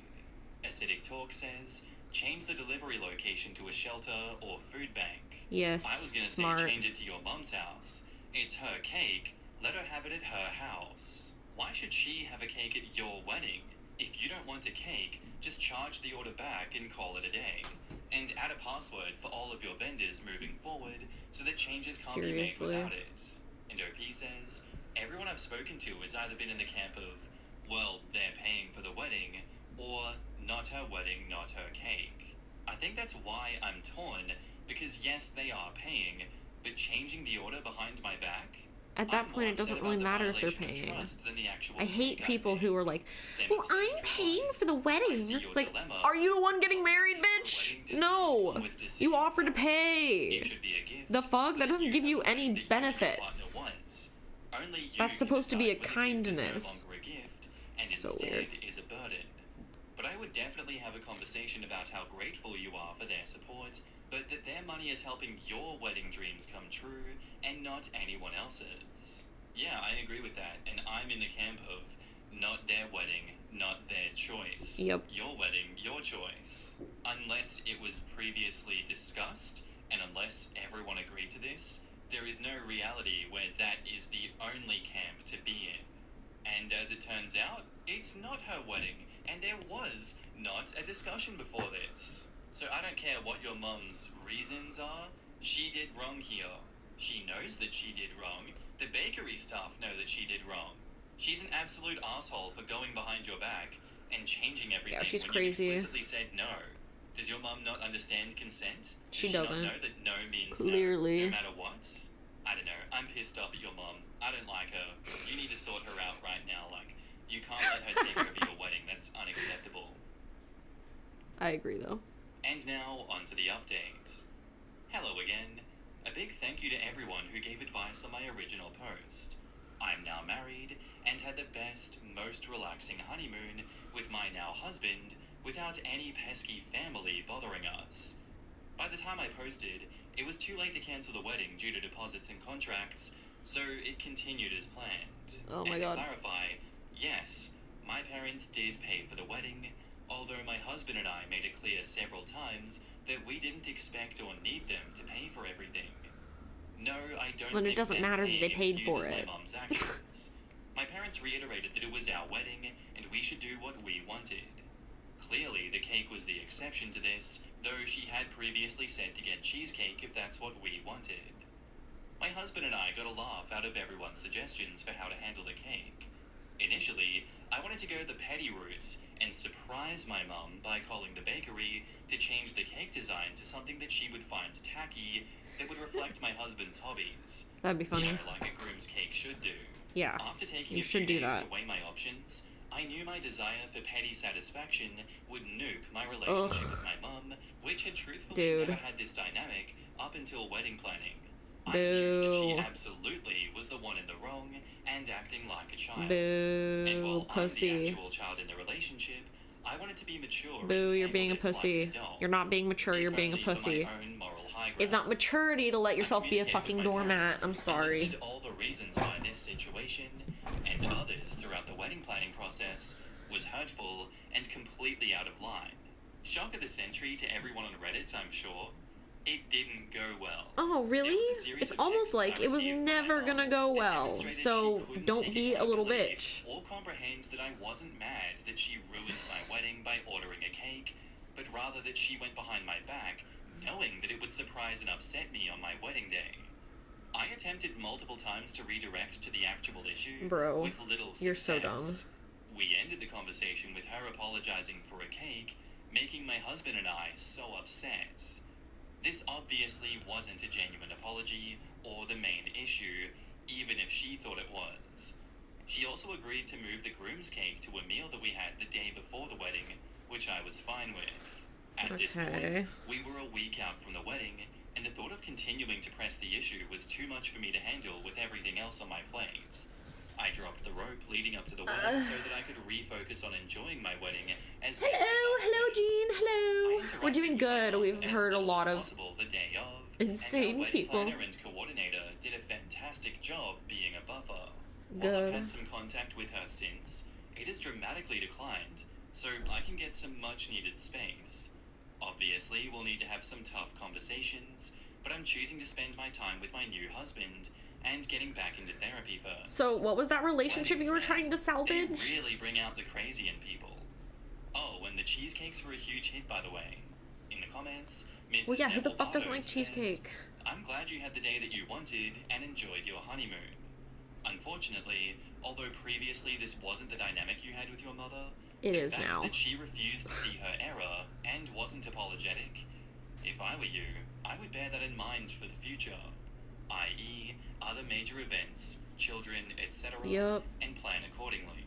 Landison507 says, it'll likely rear its head again if and when you talk to her about respecting your parenting boundaries, if that's a thing that you plan on doing. OP says, oh, He had just absolutely. got here not that Along long with ago. I respecting haven't sung to him boundaries yet. slash breaking trust for future life events was actually something that I pointed out in our conversation. She didn't seem to understand the point I was making, just kept going back to the cake and not the deeper issue. Finance Mum asks, is your mum going through a change of life? I remember my mother was slightly delusional for a few years, and my children have assured me that I was nicknamed the Dragon for a while. Oh. OP says, yes, actually. While it doesn't excuse it, that's definitely a factor here. And She's why going I through wasn't willing menopause? to immediately blow up the relationship. Finance Mum replies, my mum accused my father of cheating, employed a private detective to follow him. It really affects some people. I'm glad you enjoyed your wedding.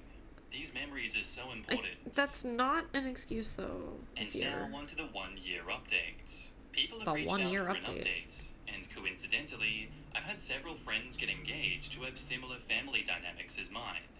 I've shared all of this with them, but I feel the need to blast this out online too. Now that I'm a year out, I can acknowledge that I love my husband and our life together, but having a traditional wedding was a big mistake. When I think back on our wedding day, I'm devastated to admit that the few emotions I remember from the day were not how much I love my now husband and excitement over our future together, but anxiety over my mum and whether shit was about to blow up. If you're recently That's engaged annoying. and having difficult family relationships, or aren't completely sold on shelling out a ton of money on a wedding, please let this be yet another loud voice yelling at you. Have a courthouse wedding. Don't invite problematic guests. Do whatever you want to do, but for the love of God, avoid that family drama at all I'm so happy this is, costs. like, not a I problem wish I for would me have at stuck all to with what my I wedding. originally wanted, eloping somewhere abroad, but alas, I made my decision and have to accept it. What I didn't mention in my initial posts was that my relationship with my mum immediately and irrevocably changed as soon as I became engaged. Oh. Even though I knew she could be What? a lot, I had no That's idea fucking what I was in weird. for. If I could do it all again, I would have stopped that wedding planning train in its tracks after the first few signs of craziness. The cake was, unsurprisingly, just the last straw of craziness that happened. The great hits That's include weird. telling literally, and I mean literally, everyone she knew that we were getting engaged less than 10 minutes after my husband told my parents he planned to propose. That is diabolical. Jesus Christ. That is fucked. Upon sharing the proposal photos with her, commenting on how big I looked in the photos, which are, to this day, ruined for me. Told a family member who commented on how beautiful I looked at a pre-wedding event, yeah, well, she's gained a lot of weight. What is wrong with this woman? What I had the to crash my fuck? first look the day of the wedding, and then acted hurt that she wasn't invited. Did crash my I'm throwing first hands look, with mom. and then threw a No. fit when my wedding Mm-mm. coordinator wouldn't let her in. Made What? the wedding all about how she never had a say Yeah, in her anything, mom. and that I was the controlling, immature one. What We the do still have fuck? contact today, but it's limited, and I'm very guarded with what I choose to share. I would have She zero never contact with her genuinely after that. apologized or acknowledged the stress That and is hurt that she crazy. caused. Short of some major changes on her part, Ugh. I don't see that happening.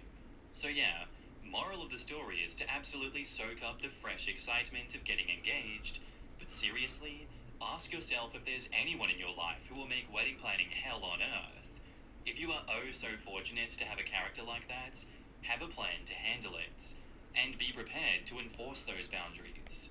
And for the extra crazy Bruh. families out there, maybe just elope. In the comments, Grace Stranger Than You says, people really do lose their minds over weddings. It's completely baffling. That is so Nancy weird. Neurotic says, I find that older people hit a point where they start to de-evolve backwards towards They do. childishness and They immaturity. do. It's My really parents were disturbing to incredibly watch, actually. self-centered, unreasonable, and stubborn in their last years. I don't think that Proud they to were say this none of way my growing family up, has devolved but backwards maybe in wicked old doses. age. It was like talking to toddlers who didn't understand reality and only wanted what they wanted, and no one else's feelings or input mattered. That's crazy. My friends and I talk about how our parents all devolved into teenagers at around 73. Peter says, but Ugh. where is the cake? I want to know about the cake. Erratic Bear says, from one of the replies in the latest updates, I mentioned it in my last post, but it might have been kind of buried. The cake was used at another pre-wedding event, but didn't appear at the wedding. Very few people actually ate it at the event Lol. in solidarity with me, but also because it was a very weird thing to have there. Pride of Cape Town says, I would have told the bakery to deliver it to a local soup kitchen instead of the venue. That's so unhinged. Poor OP doesn't realize her mum is going to crank it to an 11 as soon as grandkids enter the chat. Yeah, I Yup. think so too. And that's probably why OP is keeping such a We gigantic haven't. We bitch talked a on that little bit as about it, far away as possible. but Keep her I as wanted to ill hold off informed until as later. possible. And I'd imagine if grandkids come into the picture, you know, she's gonna learn from her We wedding haven't what done to the do this full time to stop that crazy figuring out behavior. what the fuck's going At least I on hope so. yet. I mean, maybe it's gonna be a few years until we get that update, but I'm very keen to hear if and when that happens. And you know, much like parents causing a scene at school graduations and everything, You don't notice just how tainted those days Yeah, we can talk about it better on a Fansly. year or years later, Yeah. and you think back and you're like, all I can remember is the ass-hattery of my parents or my significant others, my loved ones, making the day about them. So I completely relate with OP in that regard, and that's why it's so important to have boundaries and enforce those boundaries. And if you're gonna have a wedding, have security so that you can deal Seriously. with problems on the spot. I wonder if security would have stopped that mother from ruining the wedding day. Regardless, thank you for sharing the story with us, OP. I very much appreciate it. And I'd love to know what you guys think I don't down know if below. security would have fixed that, unfortunately. Unexposed is my user, Midnight Barber, and it's titled, I'm having a sleepover with guys tomorrow. Is it weird? I'm autistic No. and I often forget about social norms and stuff. I'm 17 female, and I'm having a sleepover with a few guys who are Are they your 17 to friends? 18 tomorrow, just to watch horror movies. I didn't intend for it to be just them, but none of my girlfriends could come because of various reasons. My parents weren't thrilled about hosting a sleepover with just them, because we're all sleeping in one room, but they agreed to it because they know that I'm not interested in any of them. I've known them all for years, and had a sleepover with one of them before. Okay, you're I fine. also dated one of them when we were 15, but I broke it off after a few weeks. Overall, we're all pretty good friends, and that's all I want. A fun sleepover with my friends. It literally just clicked with me that they might interpret this as something different. Will they? I know Reddit is male all of dominated, them? I don't so think they tell would me, all if interpret you were it one of those differently. guys, would you expect anything else to happen?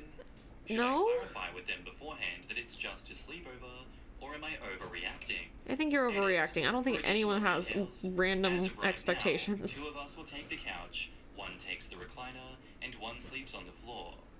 I will probably take the recliner. The room isn't my bedroom, it's the sitting room, and it's very close to my parents' bedrooms. If I feel uncomfortable, I'll leave them to sleep there and I'll sleep in my bedroom. Also, what I mentioned about last sleepover was like 2 minutes of very tame drunk messing around with one of the guys, but I changed my mind and he stopped. There we go. And we both agreed to move on Thank the next day because you, we chill like that. Who did we catch? He's very respectful, and I've known him since I was a Milk. kid. That's a cute name. Honest to God, I trust him more than my brother. Edit 2, for a little more additional detail, there will be no alcohol or drugs involved at all. I should also mention that the other guys are all also autistic or similarly neurodivergent. I I'm think not you're gonna get taken fine, advantage of buddy. intellectually, and the notion that I would be is a little insulting. In the comments, immediate outcome says, It's I'm a valid aware. concern. From my You're a perspective, child. If time rewound and I was 17 to 18 and were in this position as one of the guy friends, I would think in my head, oh yeah, totally, we really are just friends. Can't wait to go and chill and sleep over with my homies. But in the back of my head, I'll also unintentionally think, but try to suppress the contradictory thought of, it'd be cool if I got some action from my one female friends.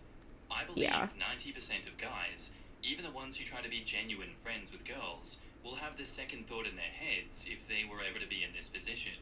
Likely something to do with just how the male brain is biologically wired. Televangelist says, bottom line, your friends are human. There's probably some weirdness in their brains because there is in all of us, but they'll hopefully try to do right by you. Yeah, you can't help how your brain is biologically wired. Like, they might think those are whatever, just the but, like, whether or stereotypical not they're gonna thoughts do they anything is a want. whole other We thing. have them, Like, but we that'd be suppress weird. them. We don't act on them. Especially if the rest are all neurodivergent as well. Like, I don't think that they're gonna be doing those things. I think you guys already have established boundaries, and I think Yeah. your parents, expect you to respect those boundaries and trust you not to get up to any funny business right next to their bedroom. So I'd say, OP, you are overreacting to this one a little bit, but I Yeah, a little bit of an understand the hesitation. overreaction, but it's okay. And now, on to the updates. So here's an update about the sleepover for those who wanted it. It just ended and everyone's left now. So fortunately, for anyone who was genuinely concerned for me, 2 girls ended up coming. It was a Well, there you go. decision, so they were a few hours late, but even without them there, I somehow survived. Overall, Somehow. it was a great night. We watched a good few absolutely horrific movies. We ate a bunch of shit and laughed obnoxiously loud and snuck out of the house for a midnight walk. There was no drugs or alcohol involved, apart from vapes, because some of my friends are addicted. And most importantly, for some of y'all, I slept in my room. It was more for convenience than anything. And also because the two girls wanted to sleep up there, and I didn't want anyone sleeping in my room without me present. I'm kind of glad I did, because the sitting room absolutely stank this morning. I did doze off in the sitting room with just the guys there while the girls were already sleeping in my room, but they just woke me up and made me finish watching the movie with them because they're assholes. I'm confident that it would have went fine even if it had just been me and those guys. They are chill. Thanks to everyone who left kind and reassuring comments. I was only ever a bit nervous that the vibe would be weird, but it wasn't. It would be confusing if it was. Of other comments I got, but rest assured, I stopped reading them after I started getting threatening DMs. Love this website. In the comments, Why? Tom says, one of the greatest things in life is having friends you know you can trust. Looks like you have a good bunch there. Aura Mistress says, kudos to the parents for trusting their daughter and still allowing the sleepover. Pretty sure they low-key kept an eye out while providing their daughter with freedom to relax and to be a teen. Yeah. She's a solid group of friends and is establishing really healthy and balanced interactions with boys and girls. Sounds like the sleepover was a blast. Yeah, you'll be fine, bro. No description says, I'm happy everything You'll be went well, just and fine. Oki's comments about the stinky room made me cackle. I can only imagine the smell of a group of teenage boys the morning after, sleeping all in one room. Ugh. I don't envy what our parents faced the next I can morning. literally picture that smell Hopefully right everyone now, pitched in and with cleaning I'm... up. And that's where I'm going to end today's episode, guys. I do. Oh, well, thank you. That was a good spot to end, because it is 5:56. Let me just finish coloring this really fast. And then I will leave you for an hour to go get actual clothes on and get food. And then I will be back. And hold on, I forget. We were going to watch something, right? I forget what we were going to do. I remember Monday, we had something planned out. I just totally forget what it was. Does anyone remember? It was a Life Universe and Everything stream. True. We were gonna watch the gay movies. That's right.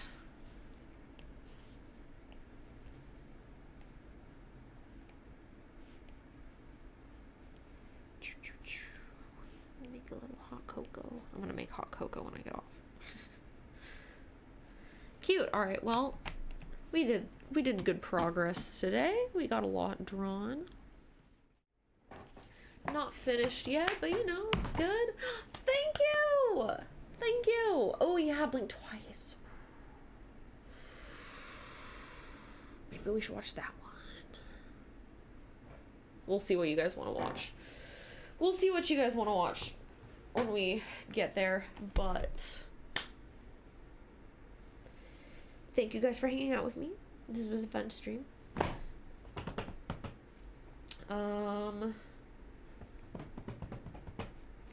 Calendars in the works. I will have a new video up and photo setup Sunday.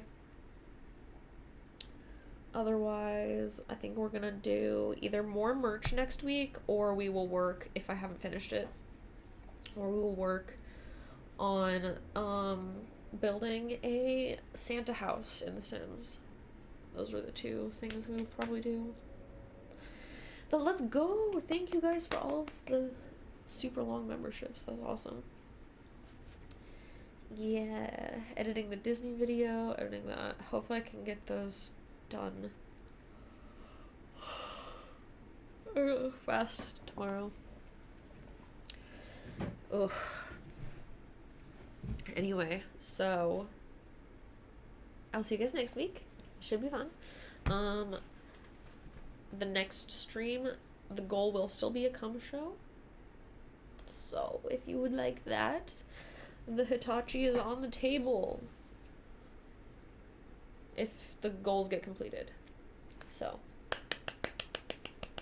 yay! We'll watch movies while we wait for goals to get completed and hang out, and I'll be chilling with you guys, so that should be good. Okay? I will see you guys over on Fansly in an hour. Mwah. I'll see you soon. Okay? Go grab dinner or whatever. And then we can go watch a movie together. Okay? See you soon. See you soon. Bye.